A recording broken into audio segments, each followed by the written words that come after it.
All right. Hello, everybody. Happy stream day. I made the mistake of having caffeine today, so I'm like, big mistake. I was like, oh, it's stream day. Let me try to lock in. Ugh, terrible choice. Well, let me make sure. Hold on. Is my mic unmuted? It is. Okay, great. I was recording gameplay last night for a Resident Evil video, so I sometimes have my mic off when I'm doing that stuff so it can capture Elgato and not capture me going, oh shit, when I'm playing RE7. But anyway, hello everyone. Hello, Frenchie, Harold. What's going on? Doomwalker, great to see you here nice and early. Plasma Snake, thanks for being here. Stage of 6 Gats, hello. Hi, Nurse Mayo, how you doing? Large Hog Gamer. Very memorable name, my friend. Good to see you here. Peaches, hello. I did get flashbacks because right when I started talking, I was like, wait. I did not check. So we're good. We're all good. Hello from the UK, says Across the Bronx. Hello. Josh, good to see you, my friend. Thanks for being here. Thanks for holding down the modding crew. Uncharted Wolf. Hello, my friend. Good to see you from the Defining Duke crew. What's going on, everybody? Good to see a lot of early birds here. We got a fun show planned here today.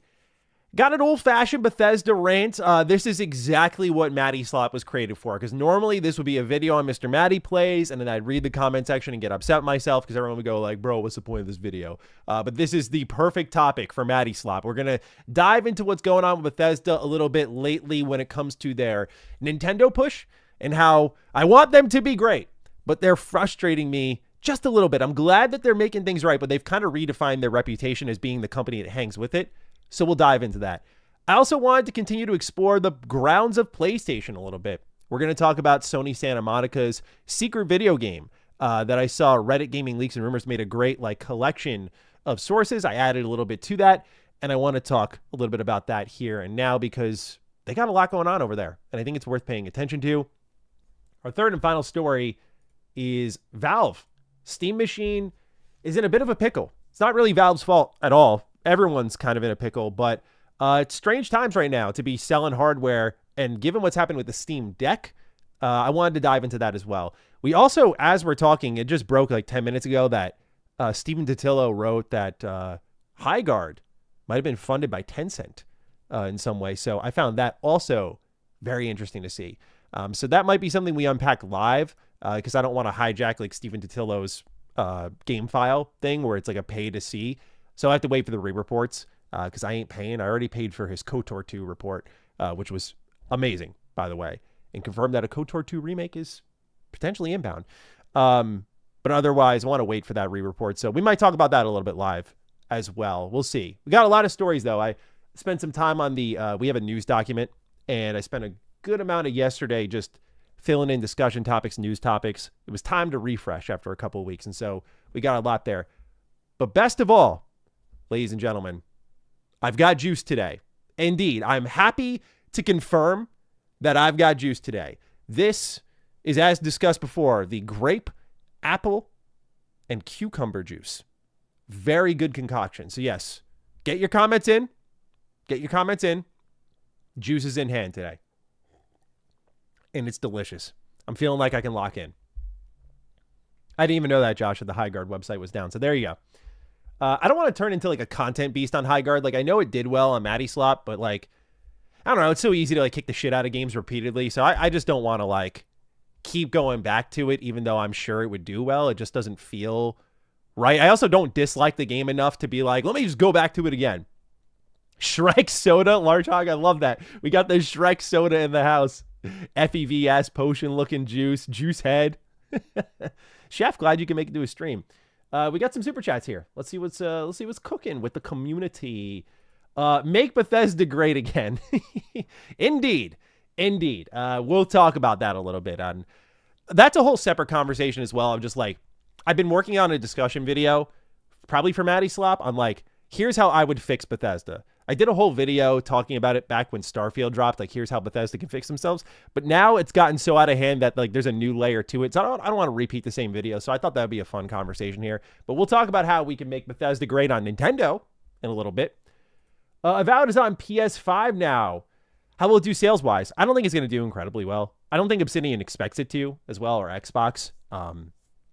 Like their new update for it today wasn't substantial. I just dropped a retrospective for it, if you want to call it that, on Retro Rebound. So if you guys want to check that out, that's there.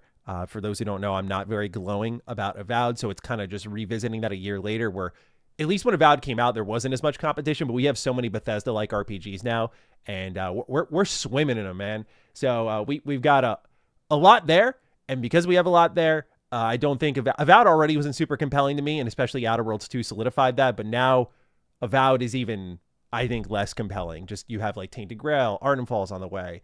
Outer Worlds 2 was great. Oblivion got remastered, and you have Kingdom Come Deliverance 2, and that's all in just the last year. So I don't think it's going to do super well. I think the options are really great, where you just don't need to accept a fine RPG. So that's how I'm feeling about Avowed. I don't think it's going to do super well. I don't think they're expecting it to do well. It's probably just setting the standard that Avowed 2 will be multi-platform whenever that comes around. And I hope COG watches my Avowed retrospective. I go hard at the combat. What do we got here? Jocko13 Chapman just played through Phantom Liberty, feeling very discouraged about Bethesda Game Studios' future. If Elder Scrolls 6 doesn't deliver, what are you thinking the worst case is for them? Remaster, farm, double down on live service, layoffs? I don't think any of those worst case scenarios will come to fruition like you're thinking about them, just because I think Elder Scrolls 6 will sell extremely well, especially over time. I think this will do really well at the gate. I don't know if it'll be Skyrim again, but I think it'll do well. Just given the sales of Oblivion Remastered, if that's like their floor, like 10 million copies, it's easily going to hit that, and I think over time, as they add to it, it can hit more. And if it's decent, or good even, that alone just can do a lot for it. So yeah, I think they're already doing the remaster farm. We know they just did Oblivion. They're doing Fallout 3 next. I'm sure this opens the gates for your Morrowinds eventually for like a full-on remake. I think Skyrim gets remastered. I know that sounds crazy, but like Skyrim is 15 years old, man. We just see it a lot, but I think like in the terms of an Oblivion style remaster, I think Skyrim gets that. I think Skyrim gets that before they ever touch Morrowind. So I think they're going to do that for sure. When that happens, I don't know. Like if they can't, can you do that after Elder Scrolls 6 comes out? I don't think so. Like Skyrim is so beloved and so easy to return to. Layoffs, I mean, they seem to get by from what we've read online throughout all the layoffs that happen in Microsoft. Bethesda kind of comes out untouched because they're a small team in the AAA sense, like 400 something people. They put out a lot of games. They sell a lot. Starfield sold a lot. Oblivion sold a lot. So their operating cost is probably decently low, and high sales, like they don't got anything to worry about in that regard. I don't think, at least. So I just hope they don't end up continuing to be their own worst enemies here. And just, like rest on their laurels. Even though they say they don't, it feels like as a fan, they kind of do. So, I don't want to count them out fully for Elder Scrolls 6, but it's worth being extremely skeptical of, as we'll talk about again with Skyrim today.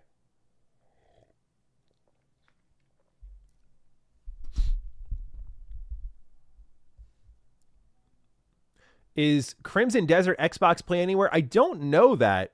I'm not sure. Maddie sneak dissing COG in the Avowed video. Not really. What COG says applies to every Avowed fan I've ever met. Every single Avowed fan.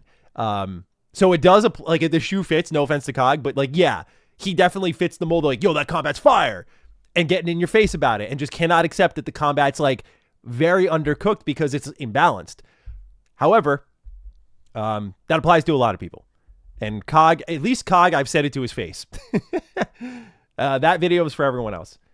Let's see here. Christopher, thank you for your super chat, bro. Maddie, I've played RE2, 4, 6 for the first time, prep for 9. Tips and things I should know. Love the content. Thank you. Since you're using past tense, I'm assuming the way you're wording this is you're saying I'm playing for the first time, the prep for 9. So I'll try to approach it this way. RE2 remake. Don't be like me and force the headshots. It's okay to shoot these zombies in the legs and run by them. This game has adaptive difficulty. It's very frustrating. So if you have a lot of ammo, you're going to shoot them in the head like 10 times before they die. And they're probably not going to permanently die. RE4. Trains are your friend, man. Like, run away, get them in a line, boom. Melee is your friend. I just love RE4's combat. Feels really good. Otherwise, I would say do all the little challenges that they have throughout, because you'll get a lot of spinels. I actually don't know how to pronounce that word. You get the little pink gem, and those are used to get like secret upgrades, like upgrade tickets. The red, what is the name of the gun? Hold on. Is it the Red 19? Red 19 RE4. What is the name of the gun? The Red 9. The Red 9 is the best weapon in my opinion. Great magazine, great power, great rate of fire, very accurate, pinpoint accurate. I would go with that. The pump action is the best shotgun. Do not do the striker like I tried to do in my new playthrough. And I love RE4 Remake because it's got New Game Plus, which is something that I realized was lacking from a lot of RE games. RE6. Do Leon's campaign first. I think it's actually fun. Chris Redfield's campaign is also fun. I think Jake's campaign is all right. I mean, the story in this whole game is awful. Ada's campaign is very stealth driven, and I don't know what they were thinking with that. Ada's, when you unlock it, just go for it, man. The story for that's also terrible. But RE6, what I'd say is enjoy the movement. That game lets you like dive on your back, roll to the side. You can basically be an action hero. Feels pretty good. Melee is your best friend in that game too. Otherwise, Godspeed. RE6 is a journey. I just finished it, and I'm on RE7 right now. I'm a couple hours into that. Assassin says, I like your Fallout New Orleans idea. I think it'd be cool if Fallout 5 had a mafia-type faction. A group of wannabe gangsters could be fun. Exactly, dude. Like, I think Fallout London kind of touched on that a little bit as well with their gangs. I think, also, I mean, the Strip were originally gangs before they turned into these big, like, poker houses, right? So, I agree. I think, like, mafia-style stuff could be really interesting in Fallout. I'm sure they'll explore that eventually. Corey, good to see you again, my friend. Thanks for super chatting.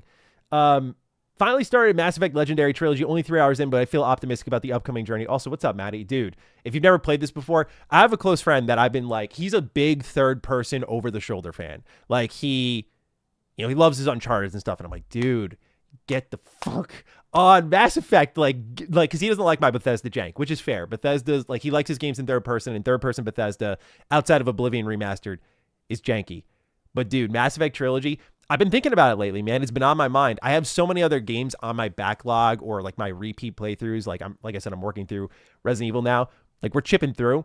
It's taking time, but like Mass Effect has been top of mind for a while. So I just want to go back to that and do like a 1, 2, 3 run. That would be so much fun. Just carrying the save forward in each one. But have fun. If this is your first time, enjoy and savor it. I think it's one of the most special experiences you can have in gaming because it's so repeatable, and it's one of the few games that lets you just bring that save file in from prior playthroughs and shape the world state immediately. Really cool stuff. Hey, Maddie, do you mod Bethesda Game Studios games often? I'm replaying Fallout 4 again. I loaded with over 1,200 mods and honestly feels like a brand new game. Yeah, of course. Not as much anymore because I just play so much, and because I cover a lot of the new stuff for Fallout, and even Elder Scrolls, like modding becomes this sort of like, I'm always guaranteed to undo all of the work I do because I'm expected to cover the updates, and Bethesda has been updating their games more than ever. So I don't mod it as much anymore, but like in 2023, I did a Skyrim video, which was a complete overhaul mod, and it really changed how I felt about Skyrim. Like it's amazing. So yeah, I do love good mod overhauls. I do it enough, not as much nowadays, but I try to keep my finger on the pulse. Like we'll talk about later this week a new mod coming out called Fallout the New West. So I try to make sure I still signal boost mods. A good example was like Fallout London was one time I went and did that, but then I think Bethesda was doing something with the anniversary edition, or maybe it was the new gen release. So I had like 2 versions of Fallout 4 I was balancing. I was like, okay, I have the GOG version, which is usually like modder friendly, and then my Steam version, which just always updates. So it's a little bit of a pain in the ass to balance. So I don't go crazy with the mods as often. Daddy T asks why I'm drinking Shrek's Discharge. Dude, it tastes fucking great. That's why. Glug, glug, glug.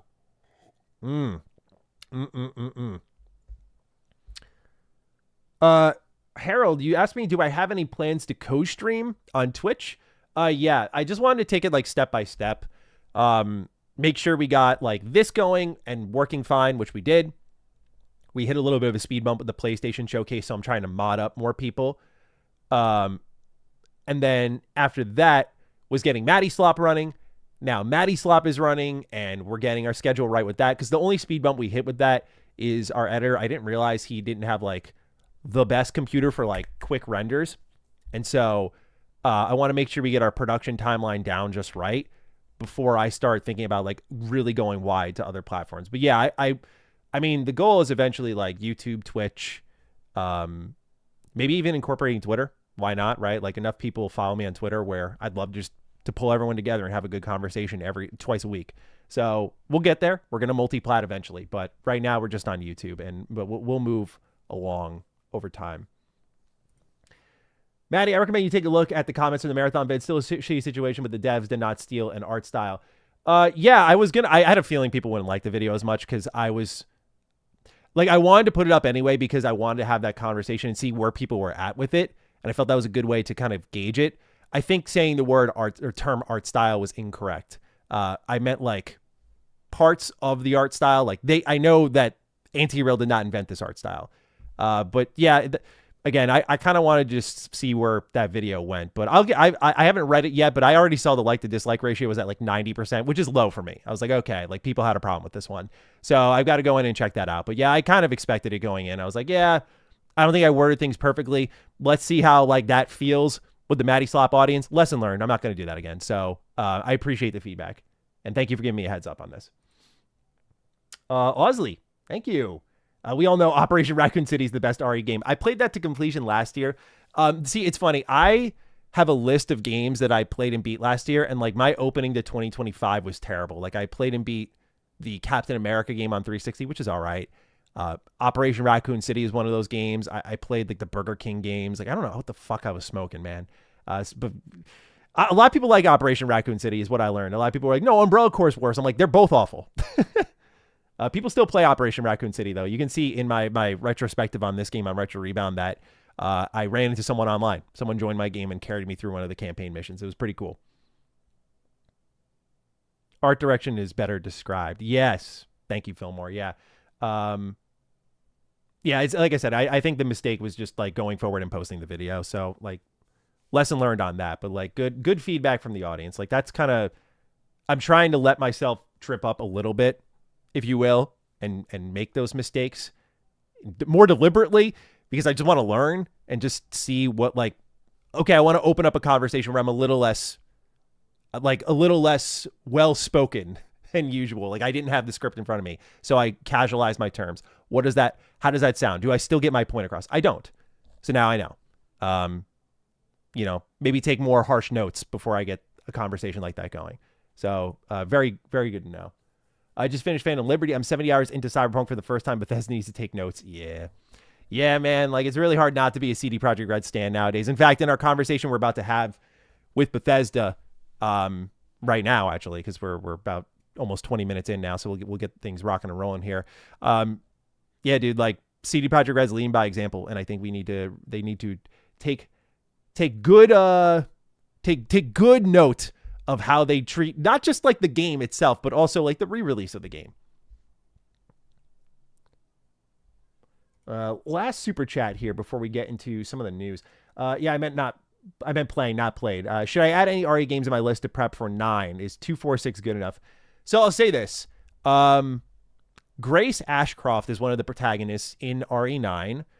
Resident Evil also has a habit of dropping plot elements. Like, I don't know if they're going to pick anything from 6. However, Alyssa Ashcroft is mentioned in one of the notes I found in the manor in RE7. And now that I'm more caught up on the RE lore than ever before, I'm starting to wonder if there's more hints as to like where Requiem is headed. Where it's even the non-Leon stories might have some hints. I'd be so surprised if, given where like the Ethan Winter story went, if they just drop everything there, like maybe Chris doesn't show up, but I'd be so surprised if like there's 7 and 8 are non-factors. 7's a very short game, so you could definitely fire that one out.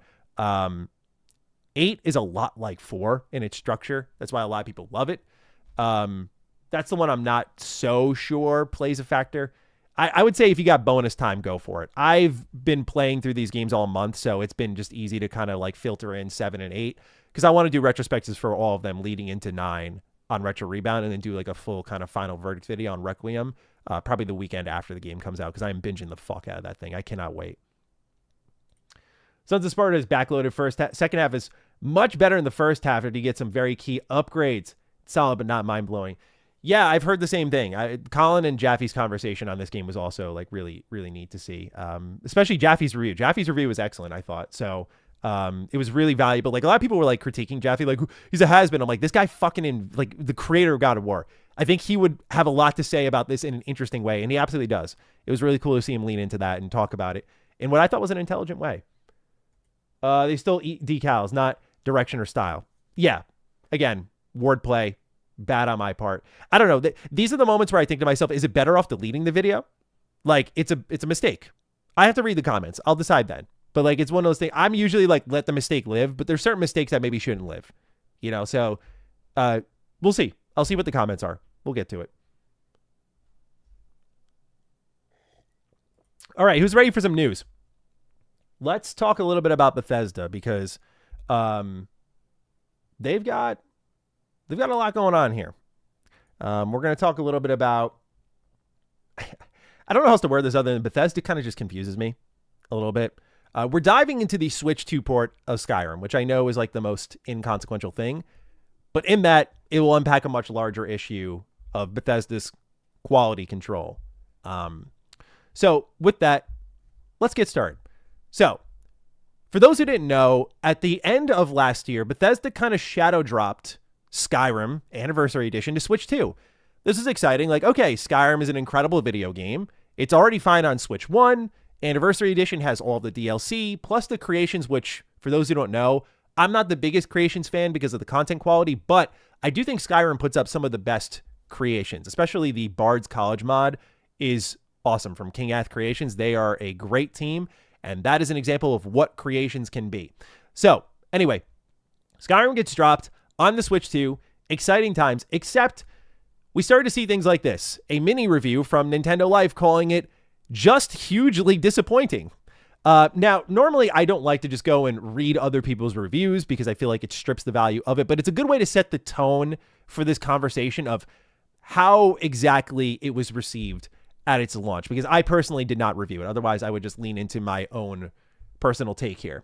But here we have Nintendo Life, a Nintendo-focused website, who says that back when they reviewed Skyrim in 2022, they gave it a 7 out of 10 and said that while it's amusing, Todd was still making versions of this game, there were enough enhancements through some quests and the addition of Creation Club mods and fishing that would get people's money's worth, which I agree with. You know, I think Creation Club mods that were thrown into Anniversary Edition actually added some value to the game. There was like fishing, new player homes, that sort of stuff, new quest lines, new loot. Like there was a lot there compared to Fallout 4 Anniversary Edition, where some of those creations are just like, I don't think good at all. Like a lot of reskins, a lot of boring content, that sort of stuff here. However, they continue on saying, you may have already clocked the score at the bottom, so let's get down to why I've come down so harsh this time. It's chiefly because Bethesda has taken a game that on Switch, whilst relatively restrained in comparison to some of its fancier ports, got the job done smoothly. Yes, it was 30 FPS, but it felt nice. With this Switch 2 upgrade, they decided to smash a bunch of volumetric effects and graphical enhancements into the situation, as well as upping the resolution. Admittedly, I'm no Digital Foundry buffin, but DLSS is being employed, and the resolution has been improved. But then why no 40 FPS at the very least? Honestly, my friends, Bethesda's crapped out a terrible version of this game. They've released hundreds of times, and I do believe they've done it for Christmas. So that was kind of the general reception was, okay, Bethesda has rushed this port out for the holiday season. Just alongside, hey, if you're going to get Fallout 4 Anniversary Edition for the TV show, let's make sure Switch 2 fans are getting Skyrim for Christmas. And the result was a 4 out of 10 here from Nintendo Life, which I do think sometimes it can be frowned upon to use a review as a message, but I do agree that a lot of these problems were unacceptable. Beyond the visuals, though, I want to show you all a video of mine here. What actually Digital Foundry came up with here is so interesting. They said, by using a high-speed camera to film a wireless Switch 2 Pro controller in the Switch 2 in handheld mode, we have measured a roughly 220 to 240 millisecond difference between the press of a button and the corresponding Skyrim action, like swinging a weapon or moving through the menus. How slow is that? While not an apples-to-apples comparison, we know that the Xbox 360's motion sensing Kinect camera rig had a comparable input latency between captured real-world motion and kinematic translation in Xbox 360's Kinect calibration menus. So what you're about to see here is what they launched with, which was Kinect style input lag here. So let's take a look at this footage here by Digital Foundry, which I found incredible. Look how delayed that is. That's unbelievable. And this is how it launched. On top of 30 FPS and it not running as smoothly, this was the launch quality for Skyrim 2 on Switch. This led to the video I made here, literally just called Something's Wrong at Bethesda, because like this was on top of, again, just a few weeks before that. Here's Fallout 4 Anniversary Edition, which they shit out. Now, to be fair, what we've got here is that Bethesda did investigate the input lag, and it turned out it was kind of mixing up the gesture controls, like the motion controls with the Joy-Cons, with the input for the button press. I don't know how that happens when this wasn't a problem on Switch 1, but nonetheless, it is something that Bethesda looked into, and then Bethesda did quickly fix. However, a lot of people are sitting there going, this game still looks not as great, runs worse, and it's on more powerful hardware than the Switch 2. That gets us to the good news today, but then the kind of concerning part of the conversation here, which is Skyrim Switch 2 Update 1.2. They posted this on their Twitter, and they added some features. A 60 hertz mode under display settings that allows players to prioritize visuals and performance. In addition, frame rate has been locked at 30 hertz in the prioritize visual mode for a smoother gameplay experience. On top of that, you can see they fixed a bunch of crashes and performance fixes. They improved the FPS performance drops that occurred in the following locations. So that was another place that the Switch 2 version was taking a hit. There were visual issues that were needing fixing. The UI needed some fixing, like the ready sheath option was missing from the Joy-Con 2 mouse controls menu, so they didn't even optimize it for the mouse controls. They probably didn't test that as extensively. Control fixes, the Eagle Eye archery perk remained active after switching between mouse and controller mode. So again, what you're seeing here is like Switch 2 exclusive features were starting to have a lot of problems, and they did fix them all, to be fair. The amiibo appeared as plural in Spanish. Scrolling SFX continued to play while holding down or up on the left joystick, or buttons at the top and bottom of the save load menu. They also added new translations, and updates were made to the game's credits. So again, you can see here that they did, okay, cool. Like basically you have a much more steady Switch 2 version of Skyrim. It's the version that they should have launched with. My thought process here are a couple of things, because I want to, after this, dive into Bethesda's journey to Fallout 4 Anniversary Edition on Switch 2, which is out next week. No doubt we'll be talking about that, because I'm really curious where that goes.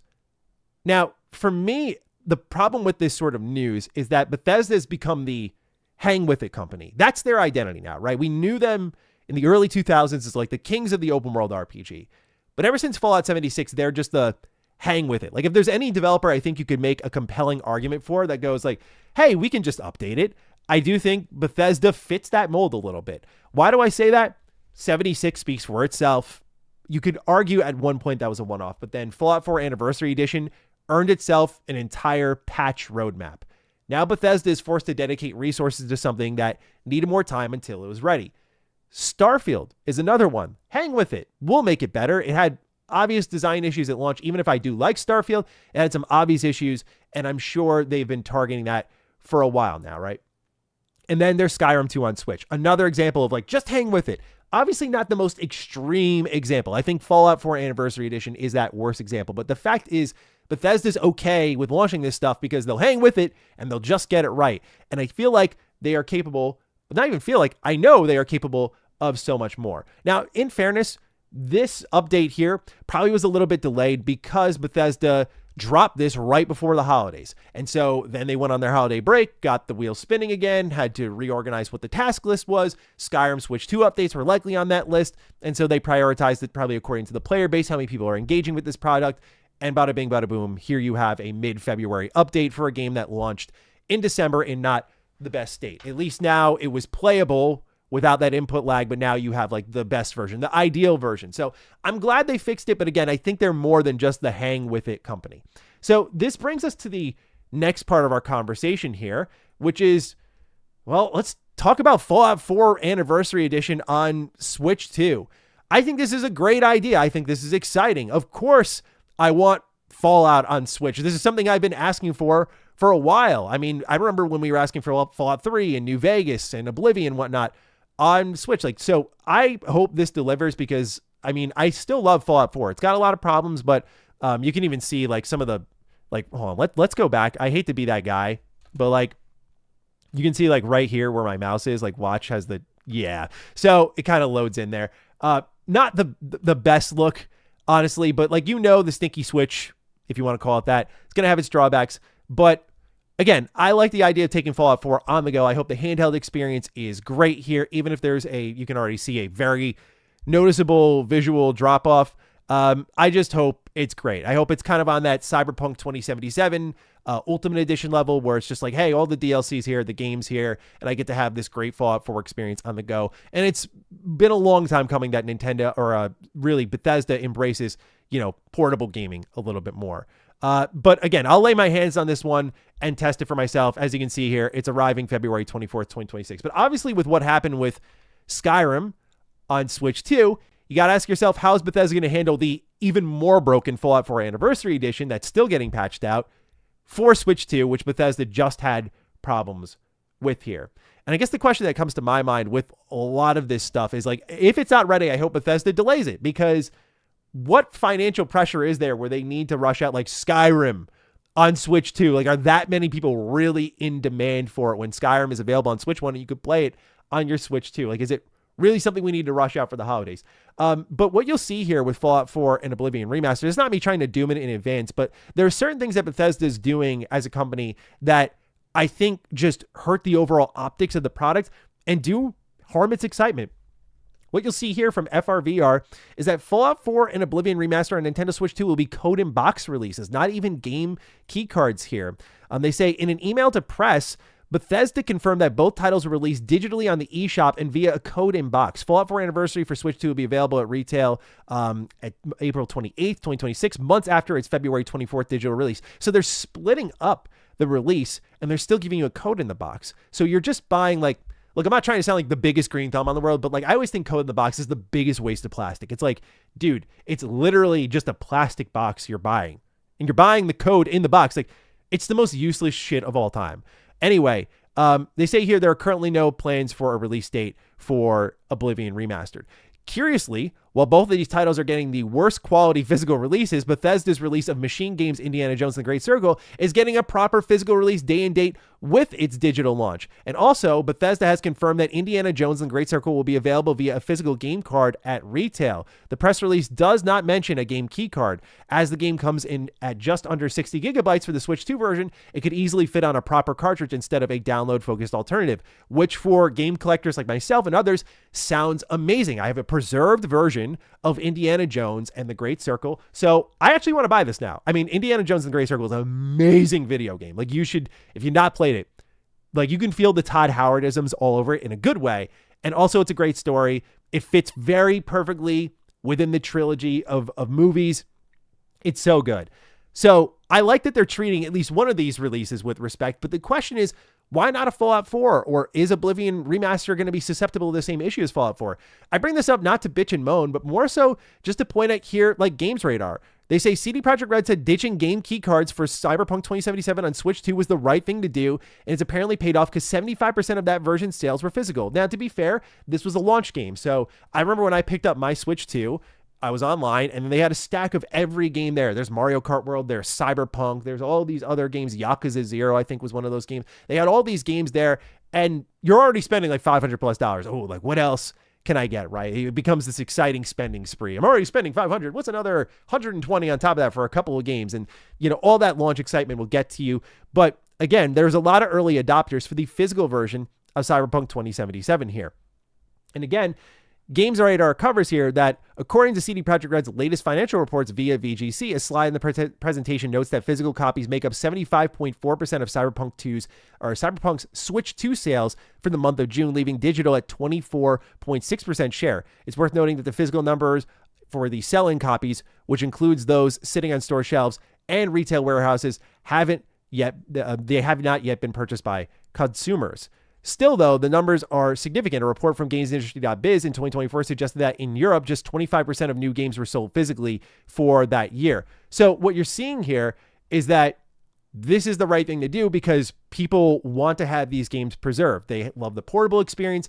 The port for Cyberpunk 2077 Ultimate Edition was great. So those two combine in a really nice way, and you have one of the few big RPGs on Switch 2 right now. So CD Projekt Red made the right call to not go with the game key card, because a lot of people adopted it early. You got a preserved version of the game, which there are already preserved versions of Cyberpunk 2077. But again, this works for that audience. So when I look at news like this, where Bethesda is doing a code box for Fallout 4, I'm like, can you imagine what the different feeling would be going to this launch if we knew, hey, the digital version will be its thing. That's fine. You want to split the release? That's fine. But when it comes out physically, if you wait, all Fallout 4 and its DLC and expansions, plus the creations, are going to be on a single cart. Now, I know there's cart size limitations that causes some issues, but even a game key card, like not even that.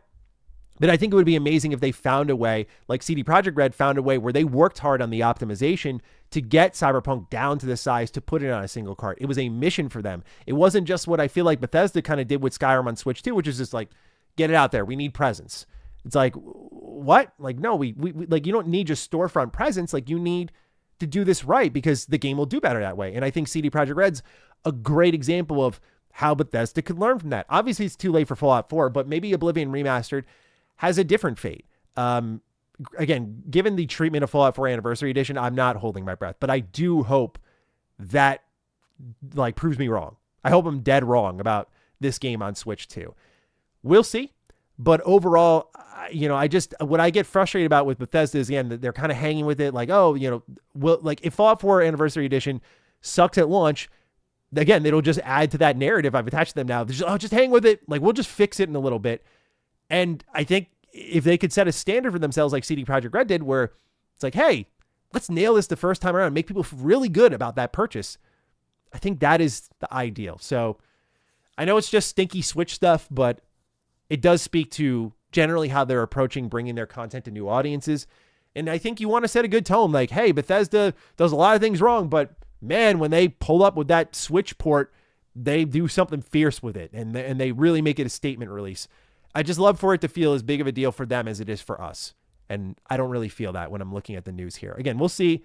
If the game works, I think that's priority one. But I would love to see, again, a anniversary edition with all the content on the cartridge here.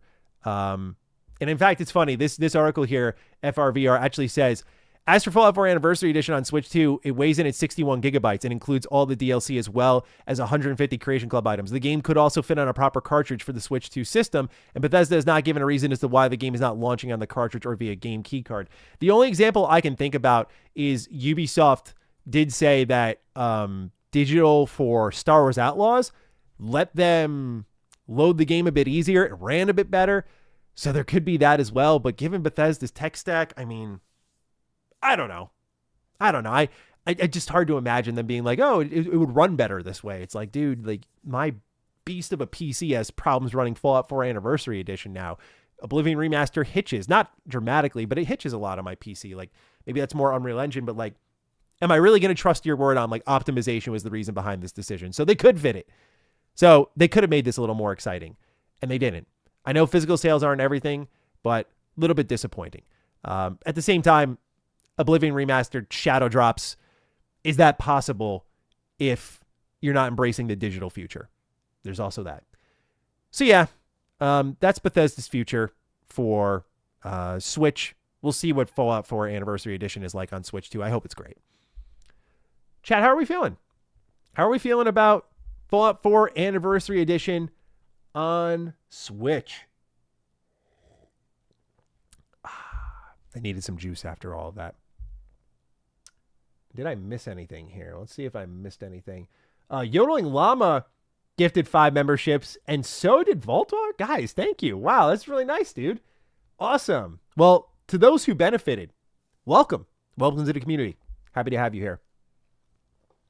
But how are we feeling about where Bethesda's at right now with their Switch push and sort of the quality that they've continue to ship at, where they're like, we'll get to it, we'll fix it. It's like, I'm glad it eventually gets there. I hope all their games eventually get there. But what if they start off not on the back foot?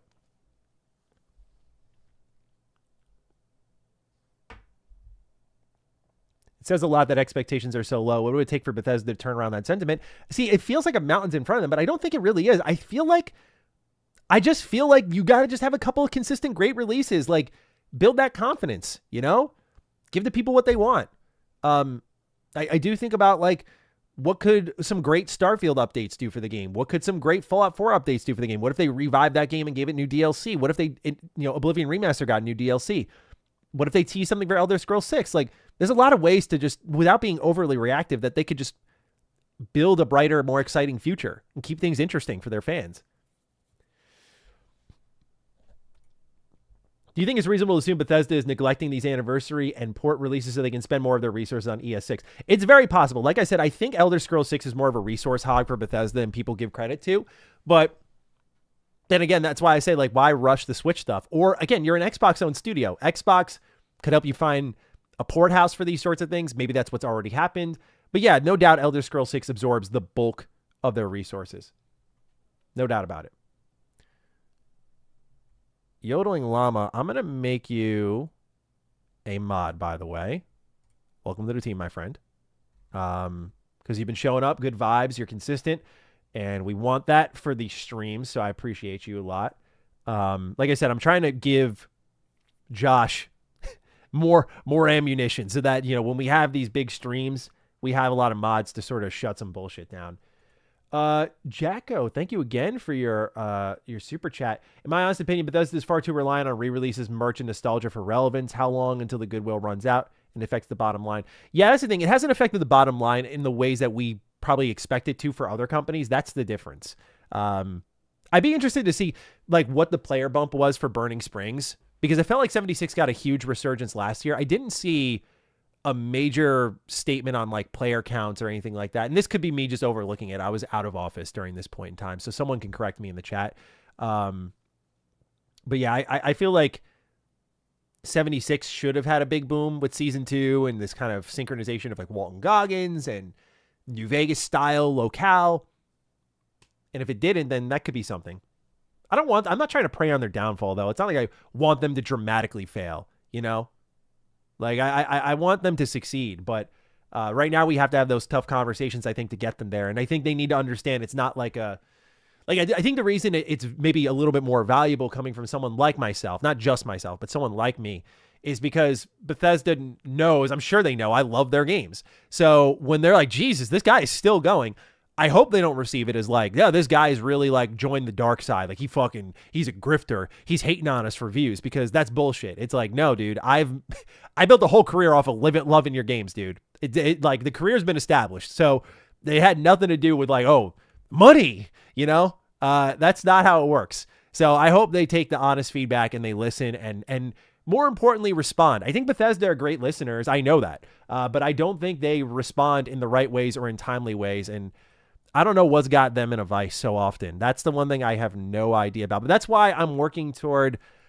this is probably a video that won't come out till summer. I'm trying to round up those ex-Bethesda devs for like a big kind of interview project, and kind of doing a video essay, a little bit on the history of Bethesda, a little bit on like where these developers went, why they all left Bethesda, and seeing like how many of them I can round up. It's going to be a long-term project. I've already talked to a few of them and they're interested, which is exciting. But it's like one of those things where it's perplexed me so much. It's like, okay, I need to start like leveraging some people around me and be like, hey, I got questions. Like, do you mind? Some of them don't want the bullshit, but it seems like so far everyone's more than willing to talk, which is exciting. I'm excited for that project. I think they're Nintendo when it comes to communication. Yeah, like they're not great communicators.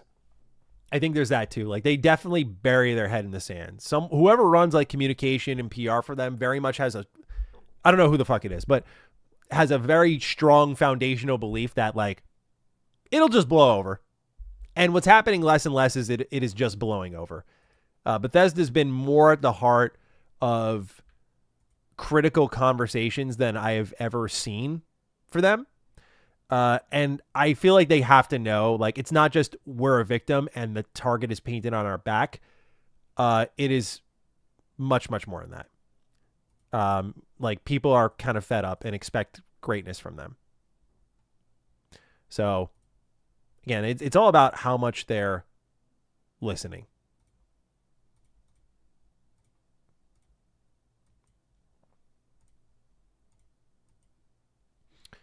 I'm just getting our next story ready here, guys. Sorry for clicking around.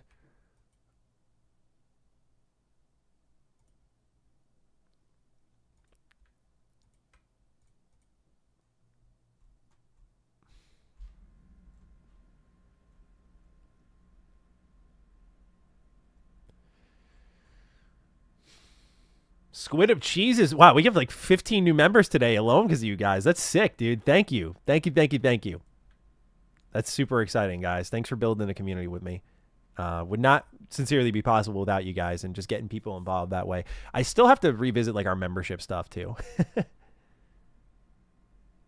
Round 3 though. Yeah, three rounds of 5 for our community here. That's sick, man. Thank you guys. Shout out Squid of Cheeses. There we go. Good to see you, my friend.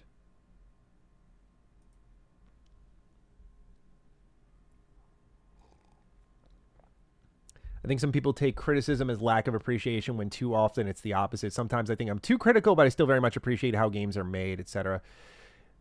Yeah, like, I mean, that's the problem. Game development's a very, like, I know it's very easy to throw in the term, like, they're soft, right? Like, that's what we hear a lot. Like, they've gone soft. Developers are soft. There's a balancing, right? Like, I saw a clip of Maximilian dude go viral recently, and I've said this a million times, so I'm just glad someone said it who captures people's ears a lot more than me. But like, when you're angry 24/7, these developers don't listen to you. It's why I try to tell people, like, again, when we were like having our stream issue for the PlayStation shit and everyone was calling everything fucking slop, I was like, dude, holy shit. You guys are fucking miserable. And like, if we can get down to brass tacks on what the problem is and not just everything sucks, these developers will listen. But the second you start to give them the constant like bullshit where it's just you hate everything, you're so easy to tune out because there is like nothing of substance to pull from. And that's what Max was saying in one of his streams when the clip went viral, of sort of like genuine criticism from people who care and connecting with devs and talking with them, which is what I try to do, is what I think leads to better games, among many other things. Talent's a big part of it. The problem is, like, I try to get into contact with devs where I can just to deliver feedback, but a lot of them keep the blinders up because people are like aggressively angry all the time. So it hurts the conversation overall when people are angry all the time. So yeah, criticism sometimes comes across as lack of appreciation because everyone's being abrasive, and then here comes a YouTuber who signal boosts the message and he's like, okay, people are mad, but here's what I actually think. And so it's kind of the job of people like myself to cut through the fat a little bit. Jacob, thank you for becoming a member. Appreciate you. Ty, good to see you. Ty Shido, hello, hello. If you can play one right now, what would it be? KCD 3 or Elder Scrolls 6? I'm going to be honest, I think it would be Elder Scrolls 6 because I'm just so fucking curious what that game's going to be. Good question. KCD 3 probably has a chance of being the much better video game, but I am infinitely curious what Elder Scrolls 6 is going to lean into. If it is what I want it to be, like one landmass, handcrafted content, all the good shit that makes Bethesda great, yeah, like I'm not stoked is the right word. I'm very interested and I want to lay my hands on that with a little more eagerness. I have all the confidence in the world like Warhorse will deliver. I don't need to rush them on that. But Elder Scrolls 6, it's like, dude, this has been since 2018. It's time for me to lay my hands on it. That would be my answer. Not the most exciting answer I imagine because, you know, like it's, I don't know. It's the stupid answer, I guess.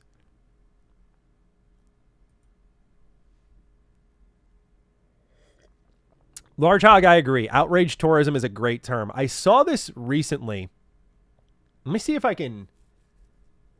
I don't want to do it because I don't want to put the person's Twitter handle on screen and have people harass them. There was a tweet that went viral, though, and it was about Dante's Inferno. And someone called it like a God of War like or something along those lines. And someone quote tweeted it and was like, you know, holy shit, guys. It's a hack and slash. This shit got like 1 million impressions, 70K likes. And I saw it. I was like, there is no fucking way people actually think that. I mean, it's part of a hack and slash genre, but there's no way this many people saw this and went like, yep, that's a great take. But so many people agree with it. I go into the replies because I'm like, this is one of those moments where I'm just like, I feel insane looking at this. Like, am I that old now? Well, turns out I am because the person who posted this was like, I think 18 years old or something like that. And if you do the math, like Dante's Inferno was like, when did that come out? Like 2011 or something like that? I forgot. But this person was like a 1-year-old when Dante's Inferno came out. And they weren't even born when the old God of War games came out to know that there was a God of War-like genre. And the reason it was the God of War clone genre was born was because of Darksiders, Dante's Inferno, Castlevania Lords of Shadow. I couldn't believe this shit went viral though. But outrage tourism and like what was it that Gene Park and the Black Hokage called it? Ball and gun gamers like running the conversation, posers, that sort of shit. Like it's a very real thing. Gaming is that big now where we do like have to check people more, I think, because it is at that point where there's so much incorrect information. It's bad, you know? And I think like just again say, yeah, Nightmare Before Christmas was a God of War clone. That's the thing. God of War clone is like, I can't be that much of an old head where like God of War clone is this thing that we just don't remember anymore. There's no way. Like it like, but calling it just a hack and slash and be like, guys, God, that's what it is. It's like, no, it's not just a hack and slash. Like these are very blatant God of War ripoffs that lean into like execution style gameplay. That's what they all are. So yeah, to the point of like outrage tourism, it's 100% a thing and it gains a ton of traction. It's crazy to me. Squid and Cheese, is good to see you. Thank you for your super chat and the memberships you offered, dude. Thank you. Crimson Desert has me very curious what Elder Scrolls 6 will be like and supporting for more healthy juice ingredients. Thank you, dude. We got it all on lock here. I appreciate that, man. Yeah, Crimson Desert, I think, is a whole other beast. Crimson Desert looks like, you know, extremely deep arcadey fighter combat. And I don't think Elder Scrolls 6 will have that. Although it would be interesting if they did really overhaul the combat for Elder Scrolls 6. It seems like the one weak spot Bethesda really has where the shooting in like a Fallout 4 or a Starfield is fine enough. But if you could like really, I will say when Bethesda introduced like the one spell, the one sword or whatever, when they introduced that, that was like a big deal. So if they can rethink, pardon me, that I like what Avowed did with multiple loadouts. That could be cool. I think they can make a more kind of robust combat system. That'd be cool.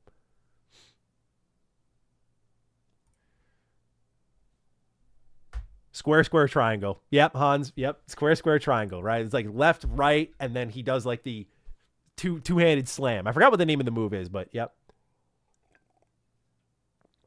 That was the God of War rinse and repeat combo. Victor, it's going well. We got a fun little push going on right now. We are getting there. And we have a publisher that kind of returned to us and is like very interested, which is unique for us. We're working on something. We'll show you when it's done. And they're like, we could see it now. I'm like, okay, fucking give me some space, man. But it's good. People are interested, man. Like, I want to put our team in a position where like we get to be choosers, not beggars. That's really important to me because the way game publishing is now, I'm not taking the first deal I get, you know? So that's where we're headed right now. Square, square, triangle might be my tattoo. I like that. Is juice drinking side game in your game? That's a good idea. That's a good idea. Like, you make your own little juice. That'd be fun. Turn into like Kingdom Come Deliverance alchemy. It's just like all these ingredients you got to mix together. That'd be fun.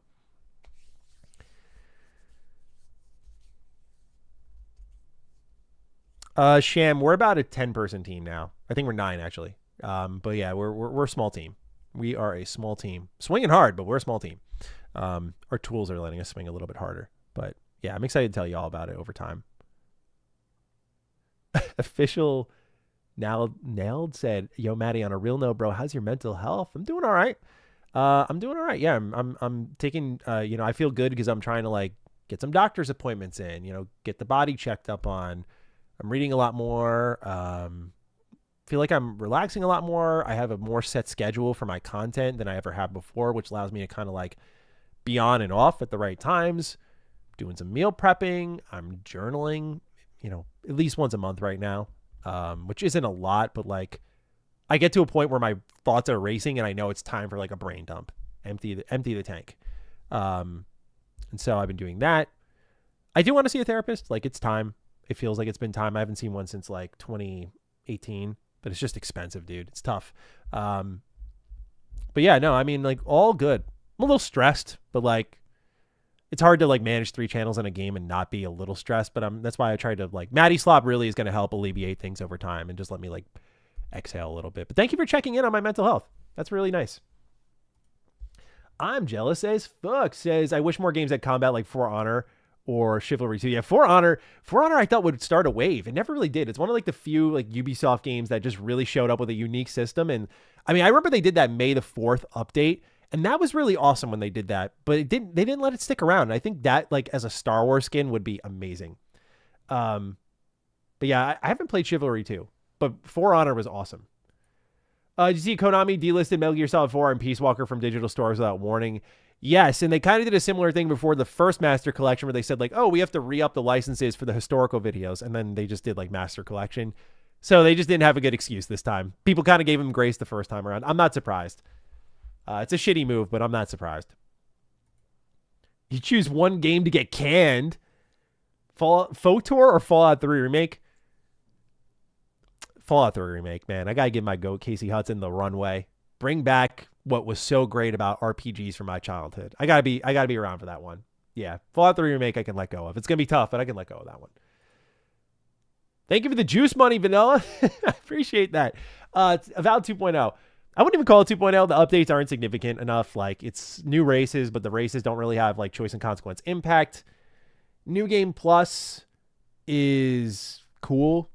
I like that they kind of rethought parts of it, but I think just there's too many great options out there for Bethesda like RPGs for you to waste time with Avowed. Avowed is fine. It's all right. But like, I don't know, dude. Like, the writing's not very good. The characters aren't good. The lore isn't very compelling to me outside of like just the general living land shtick. I think that's kind of neat. It just needs more reactivity. Avowed 2 should be great. I think it should be. If Outer Worlds 2 is anything to go by, Avowed 2 should be really good. But Avowed 1, like, I'm just not big on, man. Like, just for the competition that's out there, not very big on it. Again, not the worst thing. People act like I'm saying it's the worst thing, but yeah, Avowed 2.0 is not like I got to rush and check out this new update. Although that could make an interesting video, but I already did a retrospective for Retro Rebound. It's like, we don't need a double dip. Not that big of a deal.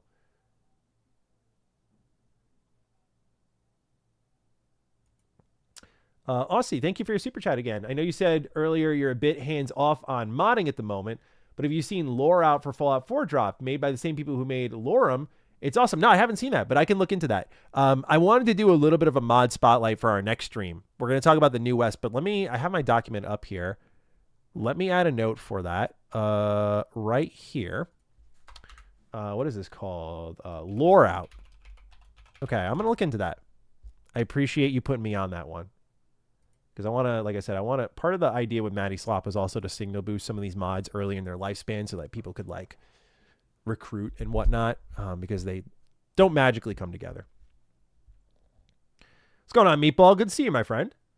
All right, let's get this second story rocking and rolling, because this one is a little bit different. I know when I get into speculitis territory, ladies and gentlemen, I usually am like in my Bethesda, CD Projekt Red, BioWare, like I work with known quantities. This is a little bit different because I haven't even played God of War Ragnarok, but I want to speculate a little bit about this Sony Santa Monica new project, because as we'll get into, they have a lot going on here, and there is a third mystery project that Cory Barlog is directing. I kind of want to, again, poke around, see what we can figure out here, because while I may not have finished Ragnarok or whatever, but, you know, I think I have the prediction. I think I'm on the fucking money. If I'm right, it'll be excellent, I should say. Let me read this super chat here and we'll get started. Was going to say, I agree with the point on all the negativity is very reductive. Criticism should be a precision instrument like a pen or a scalpel. I like that. I like how you wrote that. Like a true poet. Yeah, man. I think that's lost a lot of times. I think there's times to be angry too. Like I was very angry. Like I think a video that was like authentic, like, I mean, all my anger is authentic because I'm very selective with it, but I'm saying like where I was like, fuck them.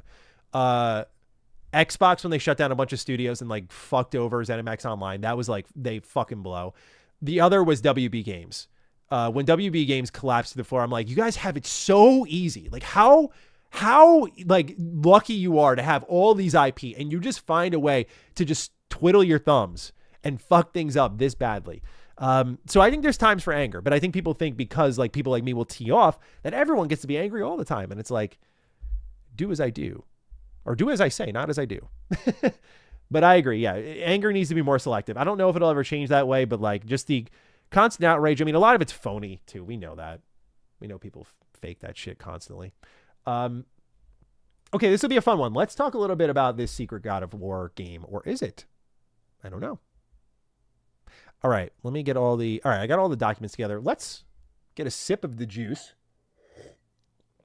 and get this thing started. So way to start this one off strong. So Sony Santa Monica just revealed the God of War remake trilogy. On top of that, we know that there's like a lot of things happening over there. And I want to go over that because when people saw the remake trilogy, we're wondering, is that Cory Barlog's next game? Like, what is he working on there? Like, what's going on? Because we have like this Egypt God of War game as well, the remake trilogy, and then something else. How are you guys making so many games?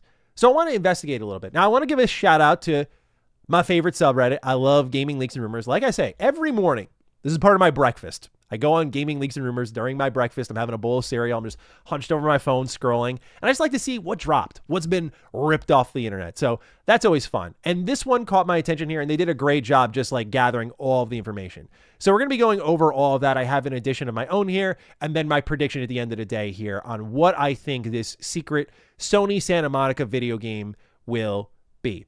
So let's start going through some of the evidence here.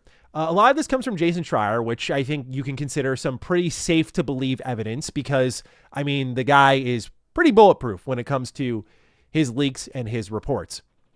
So he writes on Reset Era, Cory Barlog's game is Sony Santa Monica's next big thing. Last time I spoke to anyone about it a month or two ago, it was going well. This was July 14th, 2025, right? So now between then and now, we see that we have the God of War remake trilogy, and like the only company logo you see on there was Sony Santa Monica. I found that a little bit surprising. I thought if anyone was going to remake that trilogy, and maybe it's still yet to be confirmed, but like I thought if anyone was going to remake that trilogy, it would be Bluepoint, because the rumor was that Bluepoint was working on a live service God of War game that then got closed down, thank God, because God of War Ascension already taught us that multiplayer and God of War don't work well together. And so maybe they were going to take those assets and repurpose them into a remake. Maybe that's still an opportunity here, as they're kind of part of that Sony first-party family. Time will tell. But for now, again, we saw that and people thought, oh, is this the game Cory's working on? Now, Jason continued on saying, I'll put it this way. It's not a new IP, but it might feel like one. Maybe that's why people are confused. Please don't ask me more questions about this. If I wind up reporting more information about it at any point in the future, it'll be in an article, not on forum. I can also confirm that Ashang knows what they are talking about, and that sci-fi stuff that people have apparently believed for years now is nonsense. So what we have here is Ashang. We'll talk about what they had to say next. But what we learned here is that the Cory Barlog directed game is not a new IP, and it's not sci-fi. These are going to be key points in my prediction here, because now we're immediately going, okay, fantasy. And a lot of people went like, oh, it's got to be like an Atreus game, right? That was immediately the thought process. Oh, it's an Atreus God of War game somewhere else. Like, it's going to feel like a new IP because it's in the God of War universe, but maybe it'll called like Boy of Battle. I don't know. Anyway, let's keep going here. Ashong was talking about something that Schreier dropped in about how the game was progressing. Again, this is July 14th. So this is like the same thread that you're seeing here. And Ashong says, I wouldn't disagree with anything Jason has said. And it's not a licensed game. Don't worry. So a lot of people were like, oh, is it Star Wars? Are they working with Disney? Because we know that PlayStation has kind of molded Insomniac into, you know, a Spider-Man studio, a Marvel studio. They did Spider-Man 1, 2. Now they're doing Wolverine. Wolverine looks excellent. And on top of that, we know based on the leaked roadmap, there's a Venom game. There's also a Spider-Man 3. And like in the middle of all of that, we have one Ratchet and Clank game that I think was leaked to be coming in 2029, which is still exciting. I'm glad old Ratchet isn't being left behind here. But a lot of people were worried like, oh God, like the Disney bug has now bit Sony Santa Monica. So it's not a licensed IP. It's not sci-fi. And it's not a new IP, but it might feel like one. Now, next I want to listen to this clip here. This is from Insider Gaming, and it'll give us a little bit of context on what exactly they're working on here. So Insider Gaming, great site, great show. Let's take a listen here. There is the Metroidvania game in development, and then there's also a new mainline God of War game in development, yes, which is like kind of similar themes. I think like God of War, that like Kratos this time has like it's like an Egyptian sword, you know, like the curved Egyptian sword. Oh, like the what they call the sabers, like yeah, something like that. So yeah, I don't know. Like, I can't remember what they are. I can't. Yeah, but I think that like what Prince of Persia's got or whatever. Scimitar. Like Yeah, there you go. Yeah. There is the... Okay. So what you've got there is Tom Henderson, who has accurately leaked many things in the past via Insider Gaming, saying that we now know there's an Egypt God of War in development. So you have the God of War remake trilogy. On top of that, you also have Egypt God of War. Is that Cory Barlog's game? No. It's not a new IP, but it might feel like one. It kind of fits the mold, right? It still fits the mold of like, oh, well, God of War has never been in like Egypt, different weapon, that sort of stuff here. So again, a lot of people are like saying this next game will be an Atreus game. Shinobi 602, another insider, responds to, considering what Cory Barlog told Eric Williams about what absolutely had to happen in the latest God of War, and given that Cory's game won't be a new IP but could pass for one, I think a game with Atreus as the main character is probably a good bet. To which Shinobi says, are you sure? As in, it's probably not that. This was October 4th. So again, this was pre-reveal for the God of War remake trilogy. So we're narrowing it down more and more here. Again, one last little bit of evidence here is when we are going to go ahead and see this. And hey, sometimes trolls are great because they pull out great information here. So what we've got here is this tweet from Super Metal David talking about the God of War trilogy remake. And then someone calls Nate an idiot for saying that God of War was going to come to Switch. Nate says it's never going to happen. And someone says, hi, Nate, sorry, I don't understand a thing. Does Sony Santa Monica have multiple projects in development? Because yesterday, Kratos' voice said next time they are coming with something big. Do you think he was just referring to the remake trilogy or maybe the new God of War? Nate says, Cory is working on his own project and it remains unannounced. I'll share more when I can. So all tight-lipped. Then someone says, if Cory working on another project, I can guarantee you won't hear anything about it until 2027 or end of 26. This is the 2D unannounced project period, God of War, Sons of Sparta, and the trilogy period. You won't hear about it, anything God of War, until next year, mark my words. And Nate says, we will hear about it before 2027. So now we're hearing that whatever Cory is revealing is going to be sometime this year. And so then he follows it up saying, you said we won't hear about it until the end of 2027. Unless a major delay happens, the game will be out in 2027. He says, the fact remains the games announced are not Cory's project, and we'll hear about his project this year. And this is as recent as February 13th. Okay, so now we know we're seeing it this year. Not a new IP, not sci-fi, not licensed, not an Atreus game. There is a God of War Egypt game. There is a God of War remake trilogy. I find it hard to imagine that Sony Santa Monica is doing all of that, unless they're making that all into one game, because those games are short enough to combine it into one story, but I kind of like the progression of Kratos per game. So what does this leave us with? I have a prediction. If it's not a new IP, but it feels like one, I started to think of God of War clones. And my head went to a series that just got a new game announced that also we saw Konami confirm there are more games to be announced from this series later this year. Ladies and gentlemen, my prediction of the Cory Barlog game is Castlevania. I think they are going to bring back Castlevania to 3D and reinvent it the same way God of War was reinvented with 2018. I think they are going to reinvent 3D Castlevania. And the fit is perfect because here you'll see Castlevania Lords of Shadow. And this is some scrappy looking gameplay here, but Castlevania Lords of Shadow is a great God of War clone. It has you can see like the aerial combat, the hack and slash. He's got the ground slam and everything like that. And there are executions and everything. You know, look, Castlevania is coming back in a big way. It's come back in a big way for 2D. And now they just need to bring it back in a 3D way. And that has already existed with Lords of Shadow 1 and 2.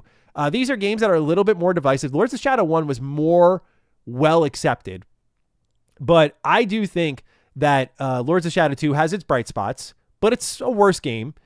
And I think it would make a lot of sense and it would be really cool to see them go to this IP. Again, if we think about Konami promising more announcements, this fits that mold. I'm pretty sure in like 2022, Sony Santa Monica did mention that they would be very interested in working on a Castlevania video game. Like it would be a dream come true. I think this fits the mold of not a new IP, but would feel like one because it's redefining what Castlevania feels like. We know it is 2D. We barely know it as 3D. We've only seen it in this combined God of War clone-like way. I think this would be an amazing partnership. I would love to see this. So that is my prediction on the secret Sony Santa Monica game. And I think it's also why leakers are staying very tight-lipped about it, because I think it's going to be a tremendous surprise. No one was expecting the Dead Cells team to, I mean, I should say this. We were hoping the Dead Cells team would make a new 2D Castlevania when we saw they did the Dead Cells Castlevania crossover. We're like, oh, hell yeah. Like, I hope they make it an actual 2D game. And they are, and it looks brilliant. So now we see here this God of War-like clone with executions and everything. And I think if anyone's going to bring Castlevania to 3D, I think Sony Santa Monica would be a great place to go. Again, it fits the mold. It's not sci-fi. It's not a new IP, but it might feel like one. It's not a licensed IP like a Ninja Turtles or something like that. So I think this would be... Also, we just saw Sony at the State of Play have like 2 exclusives like Rev Noir. We also saw another exclusive in Silent Hill Townfall. Konami just announced like 5 games on their stage, gave them dates and everything. Like, they're in bed with PlayStation. And I think that is really the starting of a strong partnership here, and that it could be continued in Sony Santa Monica. So I think, again, this would be an interesting pick for me. I wouldn't constitute this as licensed IP personally. Also, this game is like, come on, this is fire. This is fire. Oh my God. No. No. I'm going to get demonetized. Why were there boobs on my screen? No. Oh, God damn it, dude. Fuck. Ah, good. Okay, well, good thing we get to... It's a great editing tool on YouTube. I knew I was letting the gameplay run for too long. Anyway, that is my prediction for the Sony Santa Monica game. I think it threads the needle just right where it's like more of a partnership. We'll see, but I'd love to hear everyone's thoughts. What do you think? What are we feeling about what Konami is doing for their for maybe a little Castlevania cross Sony Santa Monica?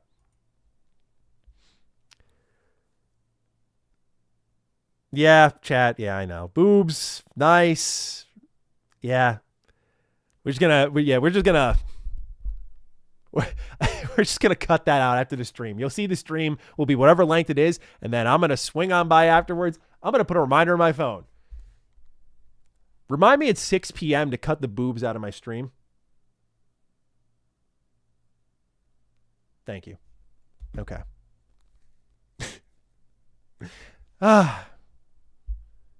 That's the other thing, man. I mean, they got crude nudity.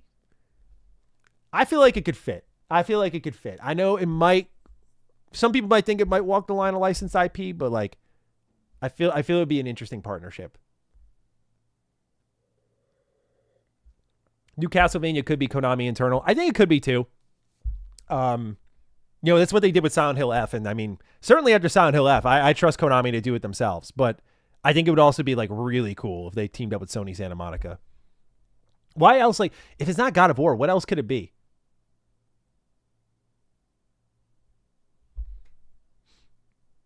I do need to Doomwalker. Doomwalker. I'm going to mod you, by the way. You're always here. Appreciate you, dude. But yeah, what was I saying?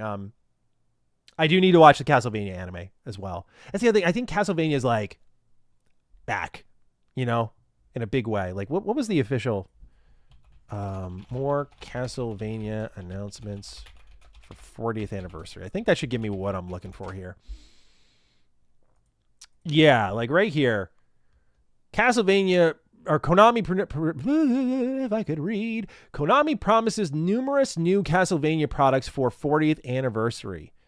They say here, this year marks the 40th anniversary since the original Dracula first saw light of day. In this commemorative year, Castlevania will be revived. First up in this is this title, Belmont's Curse. We couldn't think of in other studios to work together rather than Evil Empire and Motion Twin, studios brimming with talent and passion to bring a new exploration-based 2D action game. This is the beginning of numerous products around Castlevania. Look forward to the return of the magnificent nightmare lurking in the darkness. Pardon me, I might have burped into the mic there. So I feel like there's more on the way. And I think it would be interesting if Sony Santa Monica was behind it. Now, will they actually be? Does it actually sound, is it a licensed game? Possibly. I don't know. I think it's a fun guess. Let me dream a little bit. But I'd like to hear some other suggestions from the chat. I know we got some super chats here. Oh, the juice money's gone now. I know. That's fine. I mean, I look at the analytics for like our streams and stuff, and like the VODs don't really make a killing, which is fine. Like I didn't do this to make cash. It was more just like to hang out, talk, and like build a community. Like that was the most important thing to me. So like it's okay if like this gets demonetized. We'll still cut it out because there's no reason for me to like let it be demonetized. I think it's within our control, but don't worry. You guys don't have to donate to like make up the difference here. Rip monetization. Yeah, I appreciate it. Don't feel you guys don't have to super chat. I'm very thankful that you want to make up the difference here, but it's okay. I'll be okay. But very much appreciate Vanilla and Murphy. Thank you for your super chats here. MGS Delta teased a 3D Castlevania. Did it really? What did it tease? Hold on. MGS Delta teases Castlevania. Let's see what old Google brings up for me. Oh, interesting. What do we got here? This is from Polygon.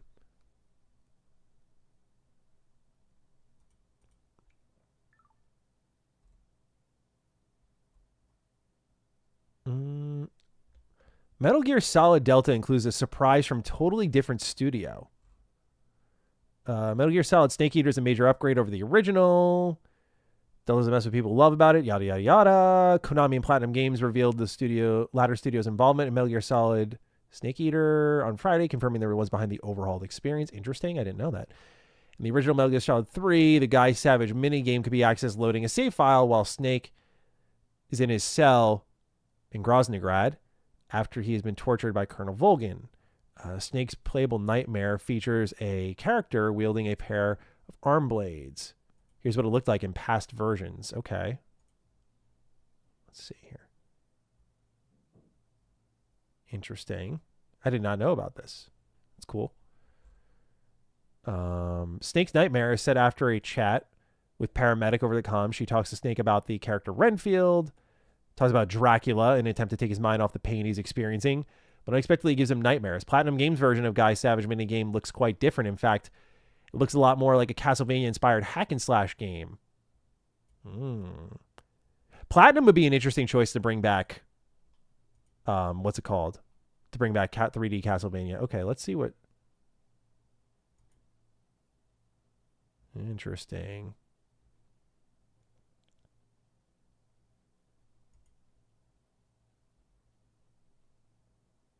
This is so funny. I just saw like a Platinum Games ass dodge.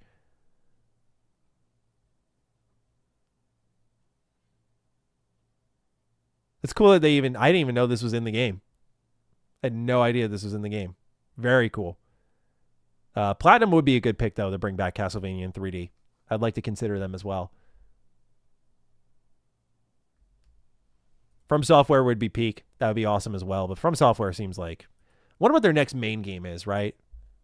Because we know all the little things like Duskblood. Is Duskblood's considered like their next main game? Like, would we consider it that?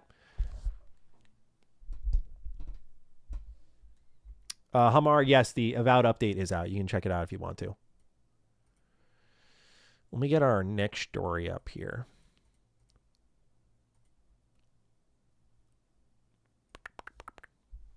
Next one we're going to talk about is the Steam Machine. Steam Deck and Steam Machine. A little bit of a smaller conversation. Kind of rerunning the whole RAM shortage thing, but also getting into other prices and whatnot. Let's bring you up as well. Okay. Duskblood is more experimental in my opinion, given its Nintendo exclusivity. Yeah, like I would agree with that. Just I don't know if like I haven't read up on Duskbloods whatsoever, to tell you the truth. So, I mean, I think Night Rain cooks, but like I'm not like all in on From Software multiplayer. So, it's like if that was a single player game, I would be all over. Like my Duskbloods hype would be totally different because it looks like a spiritual successor to Bloodborne, which is a little bit torturous, but I don't know. Again, Night Rain cooks enough where I'm staying open-minded, but it's just not. It's the same thing as I say with any developer that goes into multiplayer when I know them for single player. It's like, yeah, I'm sure this is fine. I'm sure this will be great even. But like, nothing will hit that chord with me as much as your single player experience. Oh, Miyazaki is directing it. Interesting. That would constitute it as a bigger thing for sure. That's even more interesting that Miyazaki's next project he's directing would be a Nintendo Switch 2 exclusive. I wonder what that will enable them to do. Or maybe it's just so, I think it might just be so experimental that it allows them to make it without worrying too much. we'll have a conversation about this. A lot of people are still missing the memo on why exclusivity matters in games nowadays. Still, like, I know Xbox has tried to change the whole narrative, like, it's good for the developers. And like in a lot of cases it is. But I think a lot of people forget that like exclusivity just allows those experimental things where you can like mitigate risk by taking an exclusivity deal. Like, oh, Nintendo, you want to foot the bill for like $10 million on this project, so we make an exclusive game for you? Yeah, like what the fuck could we make that's like that we would never make if it was our own money? Oh, okay, we'll do this. Duskbloods. Maybe it's not that much like fucking energy. I think From Software is very responsible as a company, but you get the idea. It could also be a little bit of that. Hey, Maddie, what if From Software made an MMO? I'm going to be honest, Potato, I don't know if I would be all over that. If my favorite developer going into MMOs has taught me anything like 76, it's not always a great thing, you know?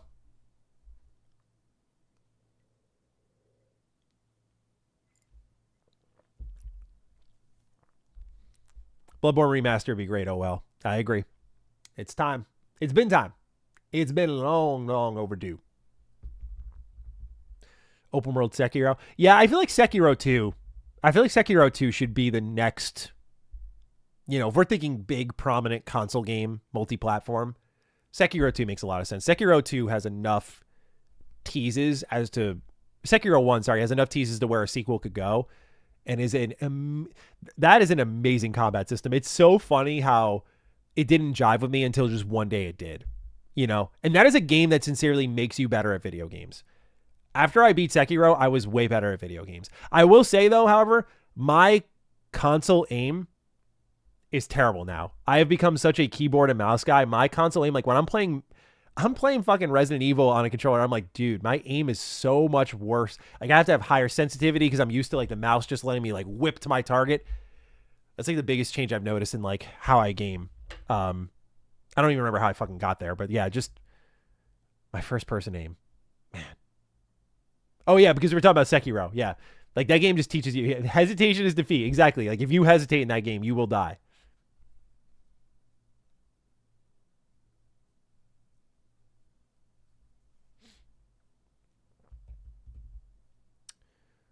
Let's see here. What do we want to dive into this next story here? Are we rushing? No, we're not really rushing. Yeah, we got, what are we, an hour and 20 in? Yeah, let's do it. Let's do it.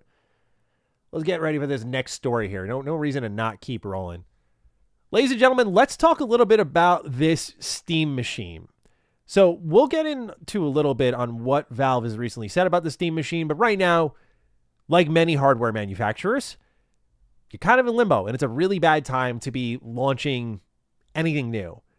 Now brought into the mix of a little bit of a rock and a hard place position is the Steam Deck. What we recently learned is that if you go to Valve's Steam Deck page or you go to buy a Steam Deck, you'll see here that you have your OLED model, your LCD model. And what they said here is that the LCD model is no longer in production, and once sold out, will no longer be available, right? That was what it was originally said here. But what we noticed was that the OLED 512 gigabyte model and the 1 terabyte model were out of stock here. Everyone had bought them up. There were no more left here. And so a lot of speculation started to fly around on what happened to the Steam Deck. I think our worst suspicions were the ones that cropped up immediately, like, oh God, part shortage. Now prices are going to go up. So yeah, we have the statement here from Valve, which was updated yesterday on their store page. And they say here, the Steam Deck OLED may be out of stock intermittently in some regions due to memory and storage shortages. This is not a Valve problem. This is just a global problem, and a lot of companies are facing this problem. And Valve talked about as much very recently. As we already covered, they had here the Steam hardware launch timing and frequently asked questions blog post here. And for those who don't remember, what they said was, when we announced these products in November, we plan to be able to share specific pricing and launch dates by now, but the memory and storage shortages you've likely heard about across the industry have rapidly increased since then. The limited availability and growing prices of these critical components mean we must revisit our exact shipping schedule and pricing, especially around Steam Machine and the Steam Frame. Our goal of shipping all three products is in the first half of the year has not changed, but we have work to do to land on concrete pricing and launch dates that we can confidently announce, being mindful of how quickly the circumstances around both of those can change. We'll keep you up to date as much as we can as we finalize those plans. So when you see something like that, you're like, oh God, Valve got gobbled up by the AI data center beast like every other part manufacturer. And now you also have the Steam Deck, which was a great alternative out of stock here. I'll tell you right now, as someone who does a lot of game collecting, scarcity drives prices high, and even artificial scarcity drives prices high. So what you'll notice, no doubt, in a couple of days' time is eBay prices for your Steam Deck OLEDs are going to go through the roof because now they're the only place you can get them. And this is a problem with the retro gaming market in general. Just on a separate note, is there's a lot of what I call vibe pricing. In this case, it might make a little bit more sense, but a lot of vibe pricing is what I call it. It happens in the retro game market. I use Piglet's, I think it's called Piglet's Big Adventure as an example. There was this Piglet game that went viral, and it was Silent Hill coded. It's hilarious. It's a really stupid, fun kids game. I enjoyed it. I did a full playthrough of it for Retro Rebound. It's a 4-hour game, no biggie. But anyway, this game became so high in demand because of its virality that suddenly it was like a $300 PS or a GameCube game. And then eventually it dropped down in price because everyone was like, oh, this is the vibe. This is the wave. This is in demand now. So all the prices multiply by 10. It was stupid. This game used to be like $30 tops. And now it's still a little bit more expensive, but at least a price that you can stomach. So no doubt when I see things like this happening, oh yeah, those Steam Decks are going to go up, which is unfortunate because I think with the Steam Machine, we're already expecting it to be higher in a price than our worst expectations, although I hope Valve surprises us. Now you're kind of losing the cheaper alternative potentially, because I think what is inbound is if Valve's already saying here again, hey, memory and storage shortages across the industry have rapidly increased, and there's limited availability and the growing prices, and we must visit our shipping schedule and pricing. I think that also applies now to the Steam Deck. Steam Deck needs RAM. Steam Deck needs memory. And if you look at like even on Amazon or something, SSD prices are insane. I actually didn't realize this until Spawnwave covered this topic as well, and he did a great video on it. And I didn't realize how high like a 1 terabyte SSD goes for now, like upwards of $300. It's insane. So these hardware prices are going up. And so these manufacturers are looking at their prices going, we can't keep selling for a loss at this much here until we produce more stock. So the Steam Deck is still something in demand. The Steam Machine will still be something in demand. And I imagine what happens is once the Steam Machine gets cleared out because of its hype, there's likely a short supply of them. People are looking to get into Valve's ecosystem. And imagine if they throw Half-Life 3 on this thing. I think, again, the Steam stuff will go out of stock quickly, like it did kind of with the Xbox Ally even. It'll go out of stock quickly. And now you've got yourself the situation where the prices all around it are going to be really high. So we're now in this weird era where if you are early adopting, you're benefiting from this. There's a really hilarious example. Again, shout out to Spawnwave because I did not see this or know about this, but we're now seeing early bird pricing for some of the most insane hardware pricing I've ever seen. This is from PC Mag.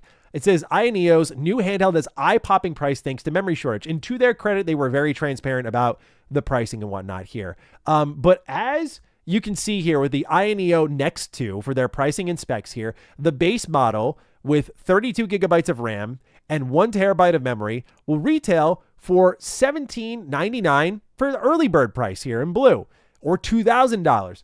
Okay, I can stomach that a little bit, but I'm sure your eyes already jumped to the other price tag that was right above it. If you want 128 gigabytes of RAM and 2 terabytes of memory, like if you for some reason feel like you need this much for your handheld computer, this is a $3,500 device at the early bird price. It is also a $4,300 device if you want to buy it for retail. That's where we're at now. We're starting to get the early bird pricing. I wouldn't be surprised if we start to see more tier-based pricing to like clear out stock and more strategizing on that level. But anyway, in a live stream, Ioneo CEO Arthur Zhang blamed the pricing on the ongoing memory shortage caused by tech companies hogging chip supplies for their data centers. He says, finally, let's get the pricing and cry for a moment. Man, this is too hard. To be honest, I originally didn't want to sell it, Zhang said in comments translated from Chinese. He noted that prices went up as the company was developing the Next 2 and the Ioneo won't make a profit from these prices. So again, look at these prices. I know the parts are like more powerful, stronger, I know, but they're not making profits for like a $4,300 device. That's insane to think about. So he says, continuing on here, storage vendors are killing us. He added later, the memory shortage has already caused price hikes for PC graphics cards, RAM, SSDs, and other components. And so, yeah, that's what led them to the early bird pricing here. So we're seeing this affect everyone, and some outlandish prices are coming up, and there's early bird specials that are still kind of outlandish. So I fear that Steam Deck will run into this problem. So your alternative to the Steam machine, outside of building a computer, of course, which is now more expensive than ever, is going to be even more pricey, I feel. And if that wasn't enough, we talked about this on the MrMattyPlays channel.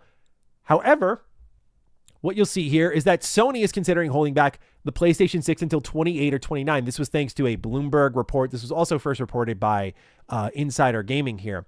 They say in an article about the ongoing surge in memory prices, Bloomberg says the upcoming bottleneck of memory production is causing huge ramifications across the tech industry, dubbing it Ramageddon. God, I can't wait till this is over. The article asks numerous tech analysts on their views of the ongoing increase of RAM prices, a surge mainly attributed to AI data centers buying up huge quantities of it, making supply scarce. Noting that Apple, Tesla, and at least other dozen major corporations have warned that the shortage of memories will constrain production in the future, the article claims that Sony and Nintendo are planning to act accordingly. Citing sources familiar with Sony's strategic thinking, the article claims that Sony Group Corp is now considering pushing back its debut of its next PlayStation console, the PlayStation 6, to 2028 or 29. It also claims that Nintendo is considering raising the price of Switch 2 later this year.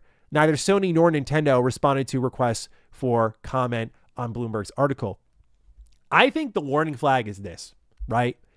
If Nintendo is internally wavering at all, I find that concerning, because Nintendo, their whole business is this. It's not like Sony where you've got your speakers, your screens, you got some other stuff, right?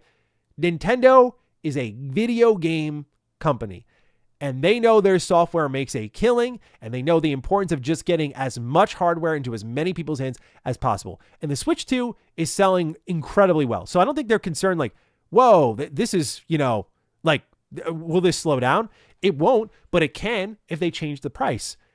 If Nintendo is bucking at this, then I feel like you look at everyone else and go, they're all going to buck. Xbox will buck. PlayStation will buck. Valve will buck.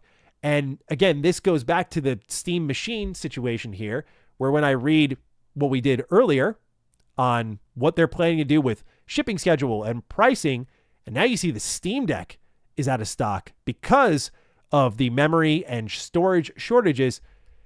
It's worrying, man, that now there's like alternatives being eliminated. And I know, in fairness, Steam Deck's been around for a while. You've had opportunities to pick it up. LCD models are on eBay, so there are alternatives. But I do worry about what this scarcity will do to the pricing of the Steam machine, because also is Valve, as a company that's not so heavy into hardware, like they don't want the Steam machine to be this device that replaces something in your living room. It's for their fans, right? So do they have to pick and choose now? Like, do we take our production of Steam Deck offline for a little bit because we've already got max output? We're not getting millions of more people in there, maybe hundreds, thousands, like low thousands, but nothing crazy. I don't know what their sales are. Are they thinking like that and saying, let's devote our resources instead to the Steam machine? Even more so, that becomes a problem because, again, it does create some level of scarcity for an alternative option. So, yeah, what we've got here is a situation that's very familiar. Prices are out of control. Fuck AI. It's a pain in the ass, and it's kind of destabilizing the hardware industry. At least what you can say with next generation gaming, like when I look at what PlayStation's doing here and Nintendo's doing here, Nintendo's unfortunate. PlayStation, I'm like, good. I don't think we need next gen right now. I don't think I'm ready for next gen. I'm not looking for next gen until you guys can put something in front of me that is not possible with what we currently have. I'm not just talking 8K gaming, like more, something with the video games themselves. You remember Sony sold us on the SSD, and it wasn't really until maybe Spider-Man 2 that you kind of felt it a little bit. I mean, Ratchet and Clank Rift Apart tried to sell you on that, but we need them to sell us something that's actually like moving gaming forward that we can't do right now. So we'll see what that ends up being, but that's where the Steam machine lies right now, and it's a little bit concerning, and it's not Valve's fault. I don't blame them. It's just really unfortunate because it just feels like their plans are so exciting, and they are just launching at the worst time, where I wonder if this ever gets delayed out of the first half, if it becomes kind of this unfeasible thing. Because, like, is this launching in April, May? Are they going to push it all the way to June? This reminds me a little bit of when Switch 2 is about to come out, and the tariffs were ongoing, and Nintendo just kind of paused and was quiet. And then they finally spoke, and all remained stable. But how long can you keep that stable? If Nintendo can keep it stable, it makes sense. But can Valve do that? We'll see. Chad, I'm very curious as to your thoughts on what's going on here with the Steam machine. Just bad timing, man. I feel so bad for them. Do you think the next Xbox will expand the backwards compatibility support? I think not the library, but I do think what will happen here, Ake, is you will get like that backwards compatibility library on different platforms. So like I think PC will allow you to maybe play more back compat games, that sort of thing. Otherwise, though, I would love for them. Like there's been a lot of rumbling on like I think it was like Activision games, like a lot of like the licensing being reactivated for like Transformers, and then it appearing on Steam. A lot of Activision games suddenly appeared on Steam. I think it would be cool for their 25th anniversary for Xbox to kind of be like, hey guys, we got a little bit more for you. Thanks to now that we own Activision and we own these IP, we can greenlight these things. Like we worked with Disney and we got Spider-Man Shattered Dimensions back. That would be really cool. I'd love that. But I do think what Xbox is more interested in doing instead of expanding a backwards compatibility library is selling you those games again. So I just think back compat and the generosity of Xbox is over with. It's really sad.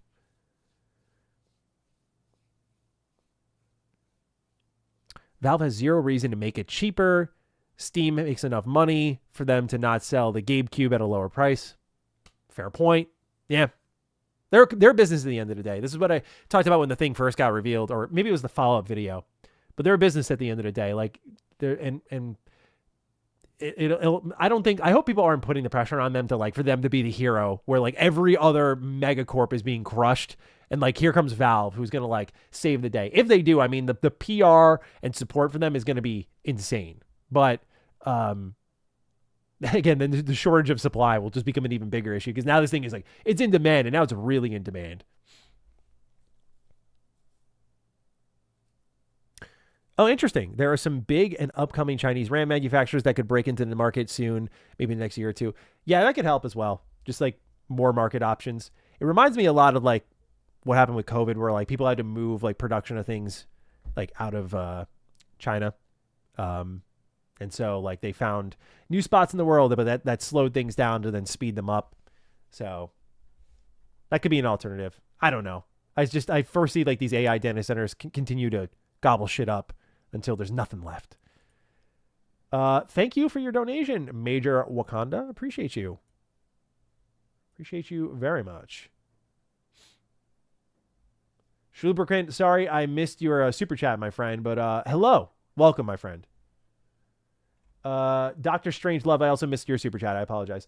Isn't it crazy how the next Half-Life game is being withheld from us because of AI slop these rich billionaires are forcing us? It is a special form of torture. It really is, you know, for the fan base. I can't talk. I'm playing the Half-Life games this year, but it is so funny that when we're finally about to get it, and if there wasn't all of these AI data centers, there is a world where like Half-Life 3 might have already been revealed by now, but they're holding back on that because they want to maybe reveal that with like the pricing and the release news. It's fucking crazy to think about, dude. I can't wait for the bubble to pop, dude. I've said it a million times, but I just cannot wait for this shit to just go away. I don't think it's going to like burst where it's like not a thing anymore, but I really am excited for the day I just stop hearing about this bullshit and like we can just get back on track. Like between COVID and this, it's like we're just getting in the way of human progression at a certain point. Like we want technology. We want things to move forward. No one gives a fuck about AI. Not to this extent.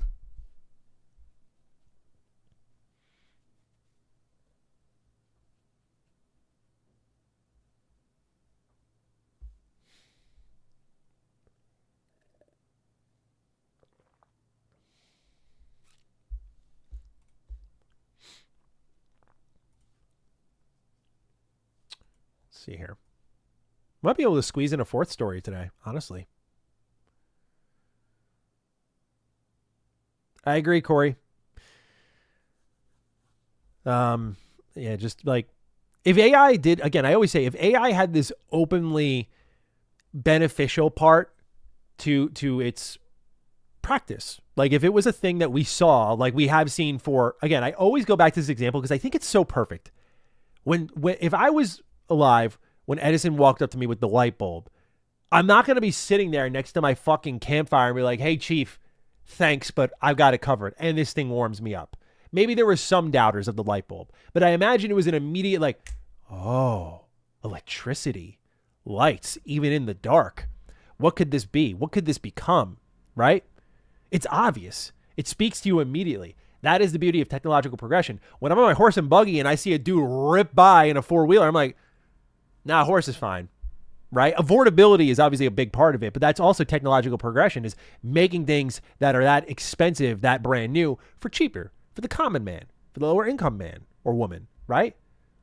But like when I look at AI, it just hasn't been that moment where like, oh, all I've seen, frankly, in my experience, and I say this pretty confidently, given I interact with a lot of people on the internet, I just see people that are way more fucking openly stupid. That's what I see. And I'm no genius, but I see people that are way more openly stupid, and it bugs me to no end. I didn't mean to slam the desk there. Sorry. But like just, I got people who I'll give like a take on like the Fallout TV show, and it'll be like, at Grok, is this true? I'm like, dude, like it's replaced Google for these fools, man. Like convenience is a curse. It is a curse. How it should be played, 2940. Thank you. Thank you for supporting the stream. Thank you for your donation. Appreciate you. I've had my own moments with that work. Yeah, like it's got, again, there are moments like with data management and whatnot. It's got potential, but I think the ways it's being used like creatively, I think if you can eliminate the arduous tasks, because if I'm thinking of like game development, like rigging for a model you want to animate, like that sort of shit. And if that can, there are certain arts that will die with AI that I think would be a good thing, but they're not as immediately apparent in our day-to-day life. They're more for like specialties, rather than generalists. Did you see Meta patent AI that can revive accounts of dead people? I'm sorry, I shouldn't laugh, but I did read that. I did see that headline. Hold on, let's pull it up. Let's pull it up. Meta patent. Yeah. Oh, here we go. Let's see. Does Business Outsider require a subscription? It does. Okay, hang on.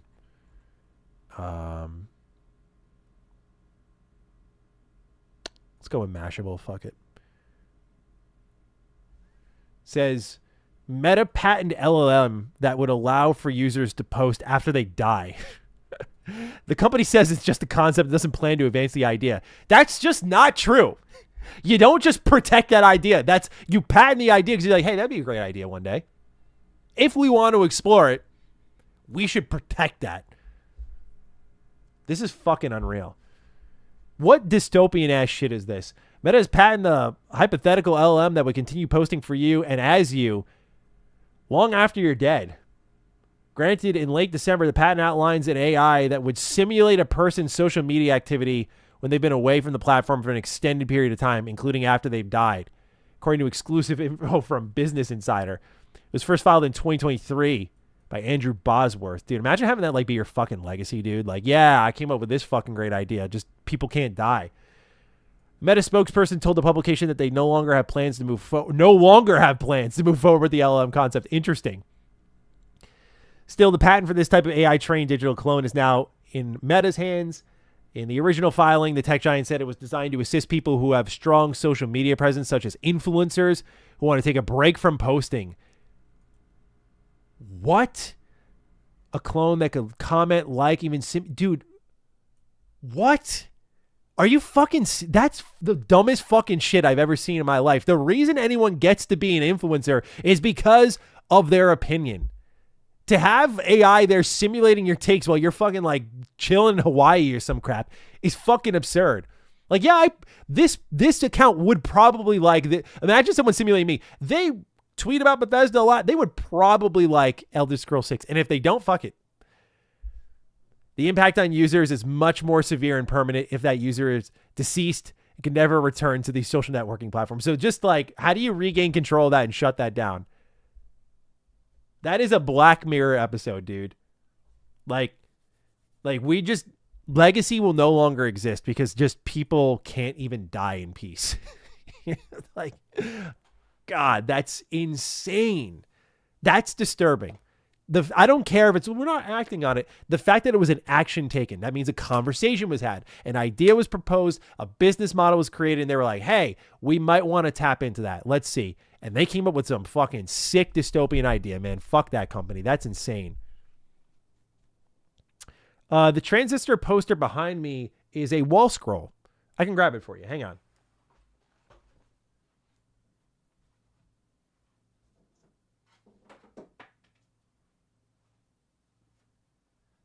Let me, do I have my camera up here? Hang on. Let me move the chair here. Hang on. There we go. See? Like a wall scroll. I love Transistor. For those who have played Hades, this is from the same developer. And it is an incredible video game. If you love sci-fi as well, really good. All right, I'm going to put this back now.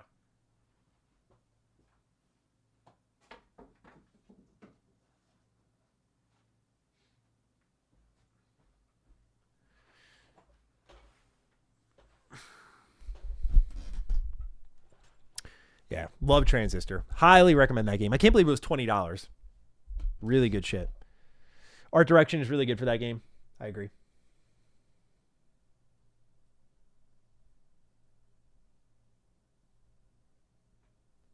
Wouldn't Meta be defrauding investors by intentionally populating its users with dead people and making the user base appear larger? They were already caught doing that 2 years ago, I think it was, with Instagram. There were like fake Instagram accounts that were like posing as people with families, and like they had like fake profiles and shit. I'm convinced some of the grifters that we see online that are like prominent names are like straight up not human beings. Like they're just there to like farm engagement. Like we're going to have that moment where it's like someone of prominence of some level, not like fame, like a Chris Evans, but like someone of relative prominence could be like, oh, that was not even a real person that whole time.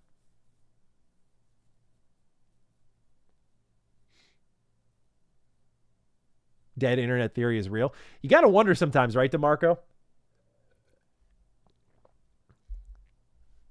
You got to wonder sometimes. Internet's a very big place, but like so many people I talk to don't even like use social media. It's purely anecdotal, you know?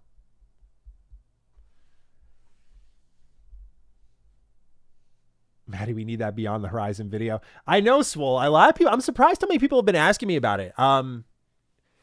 It'll probably be a retro rebound video. I'll probably do what I did with Digimon, where I'll say like, hey, I finally finished it. Here are my thoughts. Because so many people are asking for it. I'm sure the video will flop, but yeah, it's all good. Maddie, you got to cover Gothic Remake on the list. I feel like I need to learn more though. I did cover before they were like doing the Gothic Remake. I covered, they did like a demo or something to gauge interest, and it did well enough where they actually went forward with, the project. And I remember when I covered that did like 250,000 views. Like it did really well, that video, and it brought a lot of attention to it, which I thought was really cool. Just love playing that small part, you know, that's what it's all about. What we got here, Large Corgi. Hey, I love your name, by the way, because before we got Rufus, before we adopted him, we wanted a Corgi. And I think Corgis are the cutest dogs. They're so cute. Rufus is cuter, but I wouldn't mind him having a Corgi brother. That would be kind of awesome. But I've heard like Corgis get like spinal issues and stuff. So my wife and I are like crybabies, and I don't think I can handle a dog that can't last very long, you know? Like I've been very lucky with Duke, Revan. You know, Revan's still young. Revan's like 7 years old. He just turned 7 on Valentine's Day. But Duke lived till he was like 18. Forrest is 13 now, and he's just so active. Like, I feel lucky to be around like healthy dogs like that. So I know your name is like totally not about your question, but like it just reminded me. I love corgis. I couldn't bring myself to adopt one. Anyway, your question. I always thought of the possibility of Bethesda using AI with quests and dialogue, furthering the sandbox feel of the games. There was a mod that did it, but real rough. What are your thoughts? Okay, so my thought process is like, it is a cool mod. I like the mod. And I think as that little attachment, it works. to me, a character is derived from a human being that has experienced something. What that may be, whether it is like I read something, I learned something, I am connected to a family member who experienced something, it is a story that is told. And that character needs to be grounded in some form of reality. I do think there's a world where like you have that back and forth dynamic growing conversation with a companion, and it is cool. Like, I think a lot of RPGs are going to go in that direction, but we're going to start to get into a subsect of RPGs that write them the traditional way. Like, this is a character. These are the beliefs we've written them with. They're not modifying them over time based on things happening in the world. But I do think, like, the potential is there. It is an interesting way to think about AI with video games that I think could advance role-playing games in a way that makes a lot of sense. But I do think it also strips it. Like, even if it's like, well, we wrote the character with these beliefs and then put it into an LLM or whatever, and that is based on those beliefs, how they talk with you, it just still feels a little too automated. I like the deliberate nature of a written character because someone had to put thought and effort into the consistency of their beliefs. And even if it feels human, I think, again, it's about knowing that a human was behind it. So, yeah. That's kind of where I'm at on it. I think it's a good idea. I think the mod that you're talking about is cool. I think it's a little bit like, whoa. But do I want that? Not necessarily. But do I see Elder Scrolls 6 doing something like this? Possibly. It would be an interesting selling point. When your game is ready, you're going to let Jake or Falcon do it before you buy. I mean, yeah, of course. I don't know if Jake would do it because Jake and I are good friends and maybe he would find that a conflict of interest. But I can't say for sure because I haven't gone through the review code process, but I kind of want to have an open season with it. You know, there's certain people I know or outlets I know that I would not give a code to, even if I want coverage, specifically because I know they don't give a fuck. Like, I know they just don't care, or they have agendas, or they're lazy.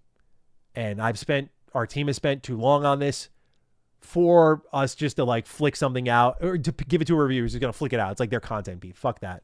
But yeah, when it comes to like before you buy, like that's a trusted group. 1,000% Game Ranks is on my list for sure. Shill Up review would be terrifying.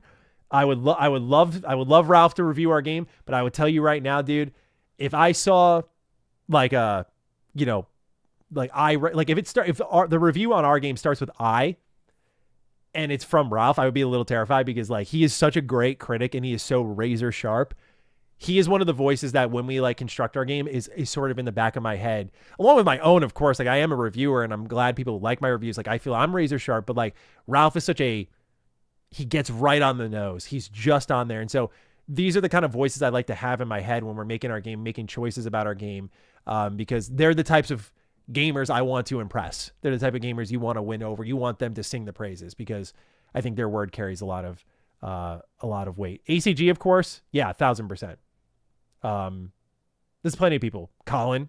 I don't think Colin would review it, but like I would love to give it to Colin. There's plenty of people. Yeah, like I'm not like my list of people who I wouldn't give it to is maybe like 5 long, but like the people who I would give it to is infinitely longer. So yeah, I'm not going to be too picky. Certainly as an indie, I don't even know if people are going to line up to want to review our game. That's the other thing. Like, it's got to get the buzz so that people want to make it as part of their content coverage plans. That's like the part that a lot of people don't talk about.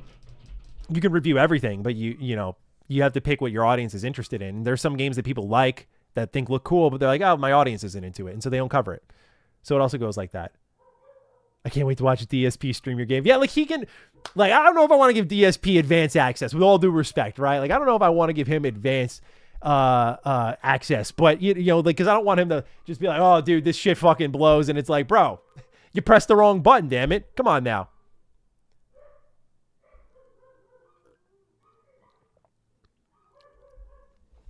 Iron Lords would get one.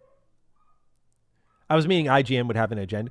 I think I think IGN has reestablished itself in a way that enough people don't really talk about. I like their little review crew they got right now. Michael, I'm sorry if I'm mispronouncing his name. Michael, I think it's Higgum. If I'm wrong and it's Hyam, I apologize. But Michael is a great reviewer. Travis is also a great reviewer. Tie Guy Travis, he is good dude, and he is very razor sharp, I feel. And then Logan is a great Nintendo-centric reviewer, and I feel like they've done a good job. And then Ryan McCaffrey's great. I love anything Ryan McCaffrey does. So I think they have like a good crew there. Is it like the same old days of like Goldfarb, Colin, Greg, and so on? No. But I feel like they have a good review crew now. I feel like I look forward to the IGN review now, personally. But the problem they run into is these personalities aren't established enough yet, where like Colin and Greg had the benefit of, these guys, like they're PlayStation lifers. So when they showed up for a PlayStation review, you knew about them. It's the same way you guys know me and my taste. So when you show up for a review, that's kind of built into the expectations of where my verdict's going to go. Right now, you have a lot of blind firing for reviews from these big outlets because they're trying to keep up with the volume of games, and it's hurting their credibility. But I think when I see a review from one of those three, I stay tuned. If it's not them, or I'm sorry, four, but if it's not them, then I'm a little bit less likely to dive in. Again, I don't think IGN's incredible, but I definitely don't think they're as terrible as everyone makes them out to be. I don't love them as much as I used to. But that's where I'm at with them. Back from the deep, deep north of Canada, what are we doing here? I don't know, man. We're just talking, honestly. We ran through some of our news stories. I got one more because we got time, so I figured I'll throw in a fourth news story today. But that's what we're doing here, man. You're just in time, Rook. We're probably gonna. I don't know. I'm looking at my list here. What do we got here?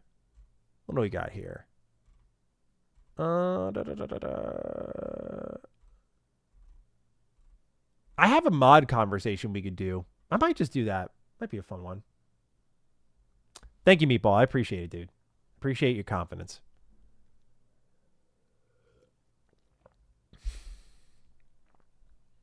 Matty, you reckon Xbox will ever revive Banjo-Kazooie? No, I don't. I want them to, but I don't know. I think they're just on to like big IP only. Will you do a retrospective on Piranha Bytes games like Gothic, Elix, and Risen? Elite RPGs need your insight. Thank you. Gothic, probably. I think Gothic could fit the list. Elix, I know Carrick really liked Elix 2, I think it was as well. Eurojank RPGs are like a good breed. I enjoy them a lot. They've come a long way too. They're not as janky. But yeah, Gothic I think is one that you could expect. Thank you for your super chat though. I appreciate it. I know you super chatted earlier, so thank you. Maddie, can you say water? Americans say water the best way. Love that accent. It's like water, like WADDER. Water? Like, I don't know, bro. I guess now that you mentioned it, I'm going to fucking have that stuck in the back of my head now. Water. Like water. Wally. Aurora Borealis is 10 out of 10. Recommend. I love that. Good for you, bro. I'm glad you got to lay eyes on that. Yeah, that's a great way of putting it. Eurojank did evolve in Witcher 3 and KCD 2. Yeah, I agree. It's come a long way. Yeah, let me get this next story up and running. Fuck it. Let's do a fourth one. This next one ought to be, yeah, this is a nice simple one. And we'll do lore out. We'll do lore out separately. Let me get the gameplay up as well. Okay.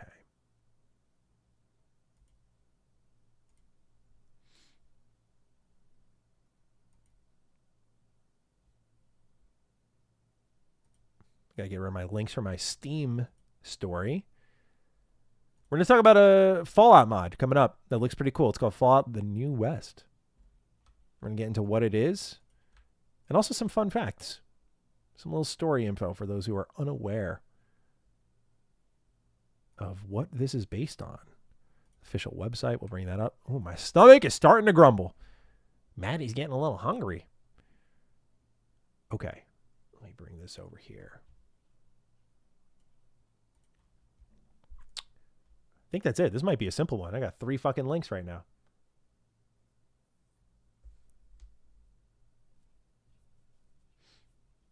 Speaking of Eurojank, you know what game I do need to play again is Stalker 2. That'd be a fun one to revisit after all the updates. I am going to write that down, actually. Let's see here. I actually have my video list up because I thought of one earlier today. Revisiting Stalker 2. That would be fun. A lot of updates for that one, so that would be interesting.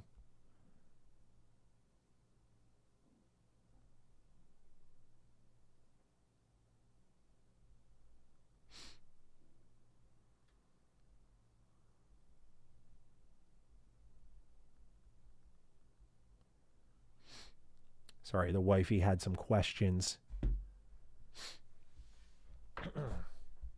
Oh, Stalker 2 DLC is soon? Interesting. Okay, what's going on with Stalker 2 DLC? Let's... free stories. Oh. First DLC in active development. Oh, interesting. Oh, this might be a good time to return then. It's getting more DLC this year. Unreal Engine upgrade. And oh, wow. What the hell? I didn't know about any of this here. Stalker 2 team shares atmospheric teaser. What do we got here? I'm just going to tab through. Oh. Look at that. Damn. Oh, this is just straight up like atmospheric. Yeah, I mean, I love that about this game. I wanted to play more of this game. It looks really good. They said they had a note here. 2025 has been quite the adventure in the zone for us, full of challenges, breakthroughs, and those long nights that somehow turned into something beautiful. We've been heads down with the game all year. It was beautiful. We finally brought the PS5 version out in November. Hearing your feedback put smiles on our face. So much we want to share with you, and we can't wait to dive into 2026 together. The first story DLC is coming along nicely, and we're also working on a major upgrade to a newer version of Unreal Engine 5 to make it more stable and gorgeous. Interesting. Cool. I did not track that. This is why I like going live, because you guys get to tell me in real time the shit that I've missed.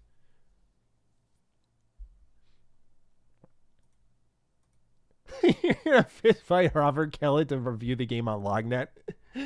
Hey, multiple reviews. Why the hell not? That'd be fun. Whoever wants to review it, go for it. Console mods are there too. Yeah, I gotta look into this more, man. Then yeah, there's been a lot of updates. That'll be a fun one to revisit. Will you live stream the Todd Howard interview tomorrow? What are we talking about, Doom? What's going on with Todd Howard? Are you making a joke about me? Or are you saying is Todd Howard getting interviewed tomorrow?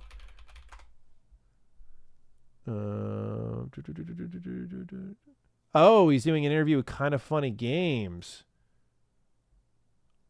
What do we got here?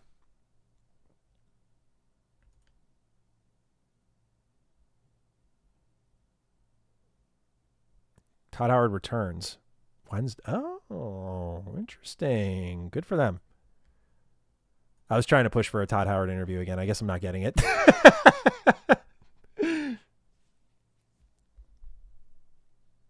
All right, what do we got here? Have you watched Night of the Seven Kingdoms, Game of Thrones spinoff, peak storytelling again? I got to try it out because I keep hearing people say it's so good.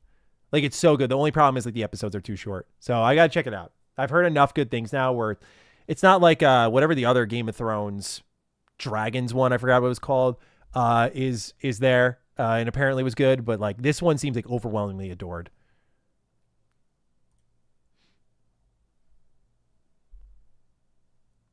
What better time than to release the remasters? Yeah, we won't stream it, but that'll be, what time did they, damn it, I shouldn't have X'd it out. Todd Howard. Okay, let's see here. They said it was at 11 a.m. Pacific time, 2 p.m. our time. Okay, that's right before Defining Duke. Okay, I should be able to cover that in a video then, at the very least. I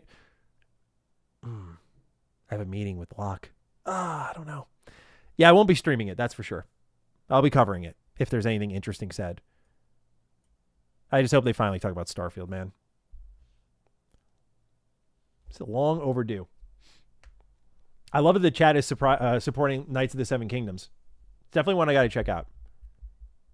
I guess you can't stream someone else's stream. You could. I mean, I could. It's co-streaming. Yeah, that's fine. But just like, it's not that I can't. It's more just like timing. And I'd rather make a video about it and just like break it down. It's also, I don't know if Kind of Funny is going to ask them the tough questions or not. Man, I wish I could submit questions to them and be like, guys, please, like, ask them what the fuck is going on. Was like the content quality is not great. Like, ask them about Fallout. You know, ask them about Elder Scrolls 6. What's happening there? Like, pour it on, man. Pour it on. Obviously, Starfield updates. We'd love updates on Starfield officially. Okay. Let's get into this fourth story. I had planned as sort of a backup, but like we've been kind of coasting here. We're doing good on time. Why not? Let me bring up my notes here because I got a lot of them for this one here. Get a sip of water. Let's begin. All right. Who's ready to hear about a cool Fallout mod coming out? Okay. Ladies and gentlemen, let's talk a little bit about Fallout the New West. You may not have heard this, but it's a newly announced mod. And one of my goals with streaming and Matty Slop was to, again, focus on the smaller stories that may not get a slot on the main channel, but like we can create some awareness. And when these mods start up, I always like to try my best to do my part for the ideas that I think are compelling or look interesting to maybe help signal boost a little bit for other would-be modders that can maybe join that team out.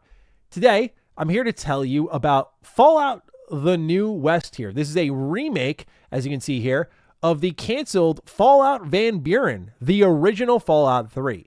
So for those who don't have the backstory here, Fallout Van Buren was in development. Van Buren, by the way, is a code name. It was not the actual working title of the game.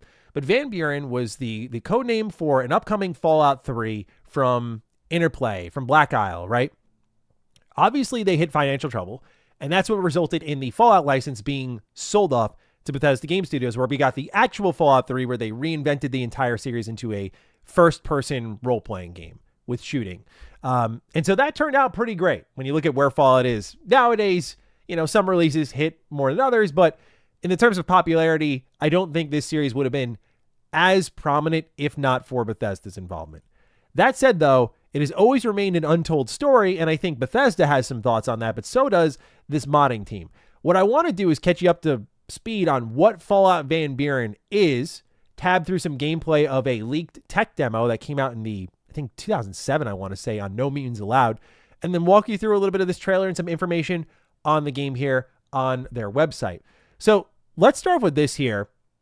This gameplay is from Lucky Stat because they had actual good 1080p gameplay, but this is the leaked tech demo for Fallout Van Buren.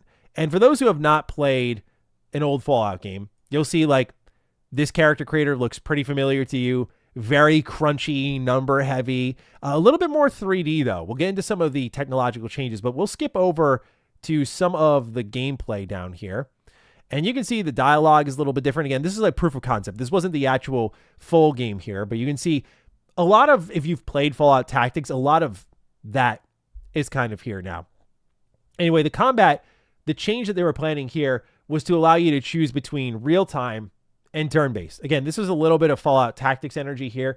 Also, funny enough, they were going to beat Bethesda to the punch on multiplayer many years prior. What you were going to get here was co-op multiplayer. That was planned. Again, more than likely built off of Fallout Tactics. But yeah, back in the early 2000s, they were considering Fallout multiplayer. And so Bethesda just completed the prophecy with something like Fallout 76, which is just funny to think about here. Because that was a big argument in defense of Fallout 76. For those who don't know, when that game got revealed, people were like, oh, Fallout multiplayer. It's like, well, the original Fallout developers were thinking about it. But as you can see here, same deal that you've seen in Fallout 2, Fallout 1, click and move. Again, a lot more three-dimensional. So with that, what was Fallout Van Buren is a great question to ask here. And actually, you can see some combat in full effect here. Again, a lot more animated. In Fallout 1 and 2, it was like everyone was standing still, and then it looked like 2D sprites. I can't say for sure, but it was a very distinct art direction for that game. Anyway, what was Fallout Van Buren is a great question. What I want to do while I talk you through all of that is roll you through this new trailer for Fallout the New West so you know exactly what we're building into here. So let's get this bad boy rolling here. And you can see like some of the, I think, Photoshop work was a little slapped together, but it does look cheap in, I think, the good, fun way, like this here. Like I definitely, that bottom left Fault Boy, I recognize that. I've used that for my thumbnails in like the early 2010s. Nonetheless, though, Fallout Van Buren, here was the story. You start off in a prison, and it's kind of up to you when you create your character whether or not you were there for nefarious reasons. There is this NCR scientist. His name is Presper, and he discovered what is called the New Plague. And so if you need a real simple way of thinking about this, I kind of like when I was reading about this and reminding myself of what Fallout Van Buren was, the New Plague kind of reads a little bit nowadays like Fallout's version of COVID, especially the way the disease was used to push like geopolitical agendas. it was kind of weirdly on the nose despite being an early 2000s story. Anyway, this disease is what the forced evolutionary virus, the FEV, was originally designed to cure. Now, this NCR scientist discovers what is called Odysseus. Odysseus is an AI unit. Not to be confused with like the Zax units. Like if you think of Fallout 3 at a certain point in that storyline, I won't spoil for anyone. You see a Zax unit, not like that kind of AI supercomputer. This was defined in places like the Fallout Wiki to be something a little bit more than that. But again, this AI computer was looking over Tibet's prison, which holds all these prisoners who have been exposed to radiation or biological weapons. And I love this part of the trailer, by the way. This is like the right type of old Fallout 3D. I think it looks really good. Anyway, Odysseus is connected to BOMB. We'll get into that in a little bit. But basically the idea was Presper is like, I'm grossed out by everything that's happening in the wasteland. Y'all are filthy, gross, annoying things. I'm going to wipe y'all out. So he galaxy brains his way into that. How do you do that? Well, basically, given that Odysseus is looking over a prison that's dedicated to containing all these inmates that have been affected by like biological weapons, radiation, that sort of stuff, he releases the new plague into places like Denver, which, funny enough, again, where Bethesda's going, we'll talk a little bit about this. But this makes Odysseus send the launch codes to BOMB up in outer space, because now it's like, oh, we have a problem here. We have radiation. We have biological weapons. There's a virus being spread. We need to eliminate that. And that was kind of the goal of what is BOMB, or the Ballistic Orbital Missile Base. This is a space station that actually you end the game at, which I thought was pretty cool. You'd end the game there, but it's also a nuclear site that would eliminate what's on the surface. So the TLDR for this story is basically the scientist is grossed out with Earth. They release a virus that forces AI to react a specific way. They pave the way to getting to BOMB, as you see the trailers ending here. And this is aimed to use to wipe the surface clean. Humanity gets its grand reset. And that is what Fallout the New West is attempting to do. So that's the mod trailer. That's Van Buren. And now we get to explore their website a little bit more, how they break it down. They write, what is Fallout Van Buren? It was the code name for the canceled third installment in the Fallout series developed by Black Isle Studios in the early 2000s. Development began after the release of Fallout 2 during a period when Interplay Entertainment was experiencing significant financial and organizational difficulties. Van Buren was envisioned as a return to the isometric role-playing focused design of the original Fallout titles, built on a new proprietary engine. The game was set in the American Southwest, primarily the Four Corners region, and followed the story of a lone prisoner from Tibet's prison, a pre-war automated maximum security prison and quarantine facility. The protagonist will become entangled in a conflict involving Dr. Victor Presper, and the story goes on to what I just told you about the new plague, a pre-war bioweapon, that sort of thing. Meanwhile, New West is a fan-made total conversion mod for Fallout New Vegas. In many ways, it tells the same broad story envisioned by Fallout Van Buren, but restructured and expanded to form a cohesive playable experience. The project's primary narrative goal is to take the desperate plot threads and unfinished concepts found in the original design documents, including, for example, the NCR Brotherhood conflict, the great tribal war between Caesar's Legion and the Daughters of Hecate, and the fight for the soul of the Mormon state, and much more, and weave them into a satisfying unified narrative that adheres to the main plot as described in the design document. So that's the thing that's a little bit encouraging about this all, is they're not flying blind. Like if you go to Fallout Wiki, you'll find that alongside this tech demo was also a bunch of design documents leaked. And so you get your hands on that, you at least know what the original intent and idea behind a lot of the core locations and story choices were for Fallout Van Buren. And so that's what they're attempting to do here. They have a gallery here, which you can see they've uploaded some logos, the Prison Boy, Argos. So they have their own little, what would you call this? Securitron, if you will. Some locations that are covered in screenshots. A lot of, again, like you'd expect from these mods, repurposing of New Vegas assets. They do have a recruitment page here for GEC users, writers, artists, and they have a place where you can reach out here, which is the United West Official at gmail.com if you are interested in supporting them. As for frequently asked questions here, You can see that they talk about the current status of the project. It's in active development. We plan to release an alternate start demo shortly. We'll follow up with the entirety of Act 1 as the game is a vertical slice. So yeah, this is one of those things where I think with any big modding project, take it with a grain of salt. This thing won't be done for like another 8 years, but if they hang with it, could be pretty cool. They say the Van Buren name is a registered trademark owned by In Exile, so that's why they could not call it Van Buren. We're starting to see Bethesda and co. have become a little more litigious with mod makers. They say here, how does Fallout New Vegas relate to Fallout the New West? Are they in the same continuity? The New West functions as a direct sequel to Fallout 1, 2, and Tactics. Fallout New Vegas and its events are not strictly canon to our game. So keep that in mind. It would be its own thing. It's going to use the vanilla New Vegas mechanics, except they're going to be tutorialized. So what's a little more encouraging about this is that they're not doing like what Fallout the Frontier did, where they like introduced driving and flying and all these new mechanics. They're looking to do voice work, so it will not be silent. And how strictly are you following the design documents? They said many people in the community have a misconception about Van Buren as if it was a fully developed game that was simply never released, but this is far from the truth. Van Buren documents are messy and contradictory due to the game being a last-ditch attempt to save interplay. And not only that, a few of the concepts have already been executed in a specific way by New Vegas. This has the effect of us not knowing or not only having to finish the design documents for several parts of the game, but also having to cut or change things that just aren't feasible. So they're thinking about it a little bit differently. So ultimately, the project's not accepting donations, as you can see here as well. Forgot to include that. And they're taking some help. So it's one of those things where, the reason I do these things, keep your eye on it, see where it goes.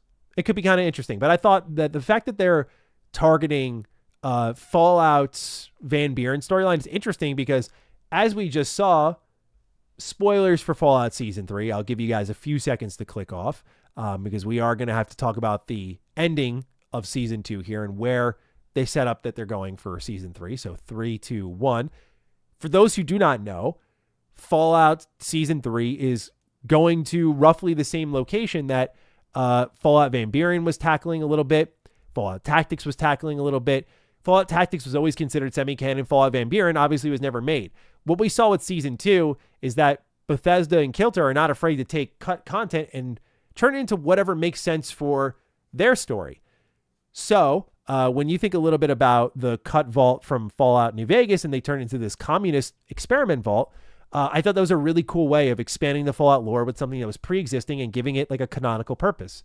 So when you look at something like Fallout Van Buren, you look at Fallout Tactics, you look at what they're kind of thinking about for these semi-canon or non-canon events or like compost lore that you can work with, and the third season happens to be going to that locale. I do feel like, again, anything Van Buren related is worth just keeping an eye on, educating yourself with, which is why I wanted to tell the story of like what Van Buren is. So I'll be interested to see if Fallout the New West goes anywhere. Right now, the general sentiment is, people are excited. Like, look at that.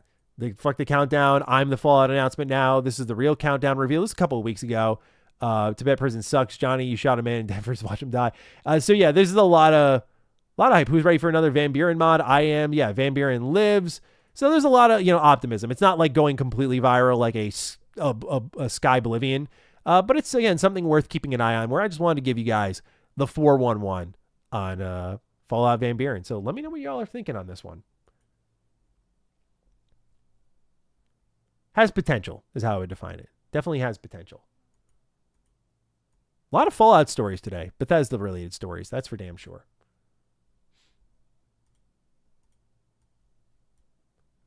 Let's catch up with chat here. Let's see what I missed.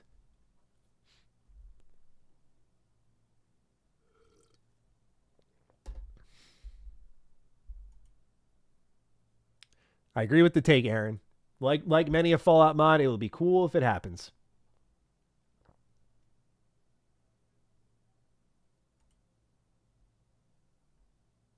Okay, I missed one super chat here. Love from Sweden. Hey, our VFX artist is from Sweden. We love Sweden, especially Swedish candy. But I love our VFX artist. That guy's a fucking wizard. So I love Sweden just as much.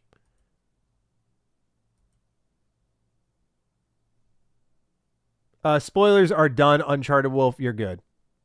Everyone's safe. No more season 2/3 spoilers.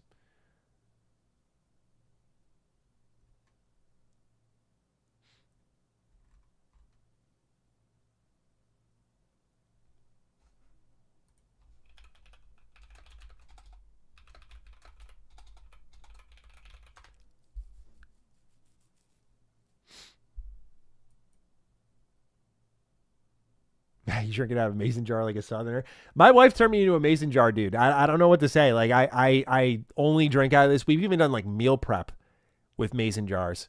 I don't know. It like I used to have those. People remember at the Finding Duke, I had those big gallon jugs, but like just drinking out of ice cold glass hits a little bit different.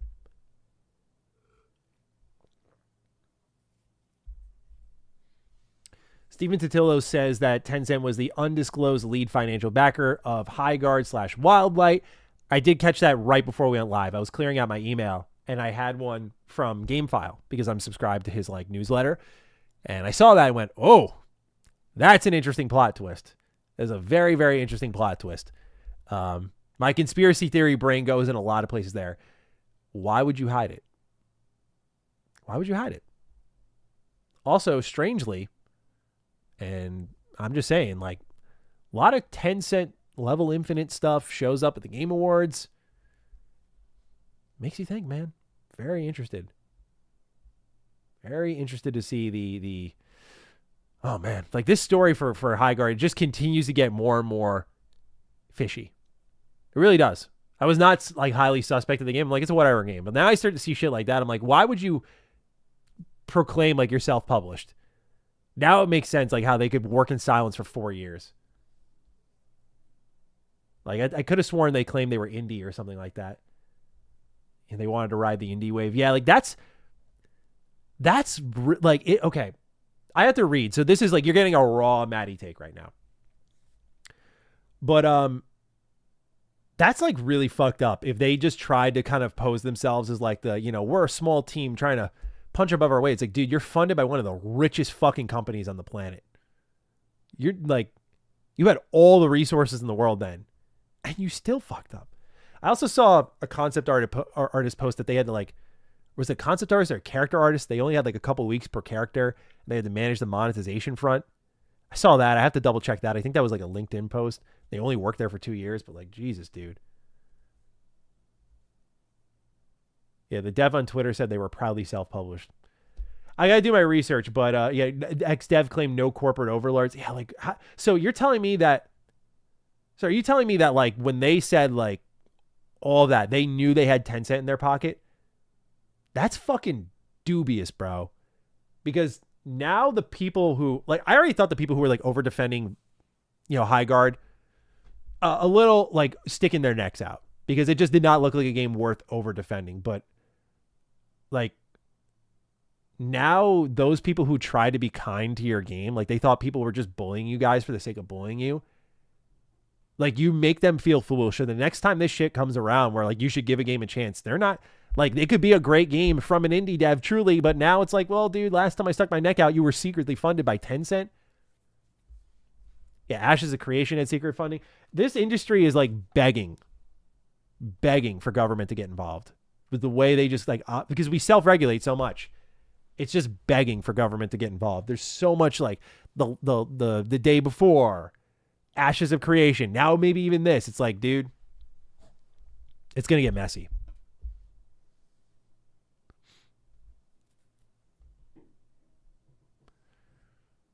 Maybe higher ups were keeping that on the low and didn't tell the devs. That is probably a zerification. Yeah, like that is where like my benefit of the doubt kicks in. I don't think the junior level designer at Wildlight knows this. They might be even seeing this and going, what?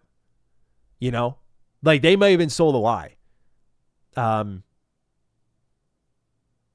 It's so funny though. If you guys remember my Highguard videos, it's so funny because I literally said it in all those videos. I'm like, I'm not sure who's funding them. Where they just like, did they not have enough money to market it? Because that's what it was. Yeah, it was right when they were silent after the reveal. I'm like, I'm not sure who's funding this thing. Like, do they really have all this money where they just like ex-Titanfall devs and Apex Legends devs just pooled together their funds and said, let's make something sick and basically shadow drop this thing? Like,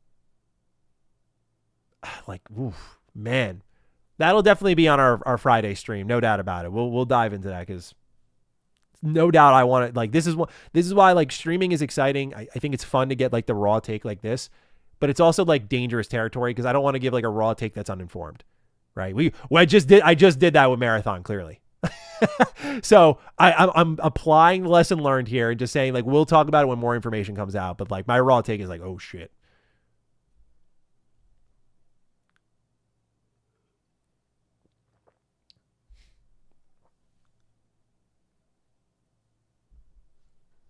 How can you have secret funding? I thought that was illegal. I don't know if it's like secret, but like, did like Tencent buy stock in this company? Like it goes into more.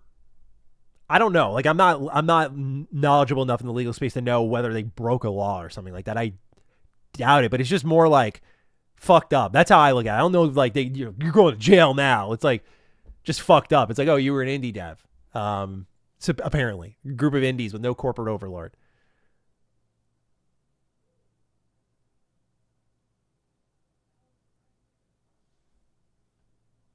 I guess, DeMarco, to answer your question of who had money that thought the free-to-play live service game that was a hero shooter copycat was a good idea. I'm guessing, like, my 2 cents is like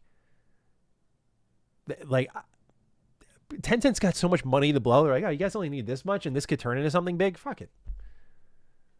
Hmon, thank you. I'm so glad you like the Volcom shirt. I found this at a thrift store. I loved it. I wore a short sleeve yesterday, and it was chilly out. So now today, the weather was normal, so I didn't need to wear a long sleeve. But it feels good to be warm and snuggly. Love that.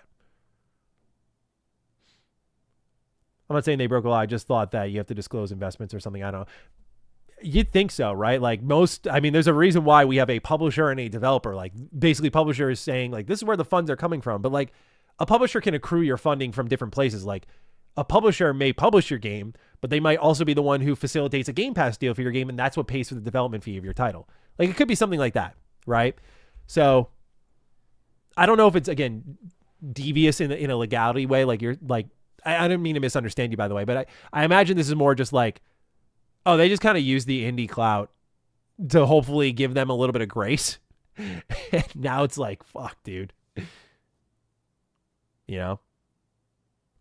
Maddie's 2 cents on 10 cent. Oh. 10 cents just got their hands in everyone's pockets. That's why I'm always a little wary of them. You know, I like to think the best of everyone, but, you know, I've talked about extensively that it's just never good to have like that many companies like accepting that, especially when like the blood's in the water, like at Ubisoft. I think PlayStation took investment. Like I always like, I think it's best to keep a watchful eye on them. You know, there are some great games. I think were they involved in funding First Berserker Kazan? Let's see, who funded First Berserker Kazan? I want to say Tencent was behind that. It was funded by Nexon. Who owns Nexon? NXC Corp. Let's see. Let's type in Nexon and Tencent. I don't know why this game is. Well, in 2025, it says Tencent says report about acquisition of Nexon is untrue. Okay. I don't know. I could have sworn I thought that, but I feel like Tencent's been involved in some also good stuff, but like, yeah, they're just kind of all over the place. Is Tencent funding your game, Parker? No. Tencent's not funding my game. I am funding my game.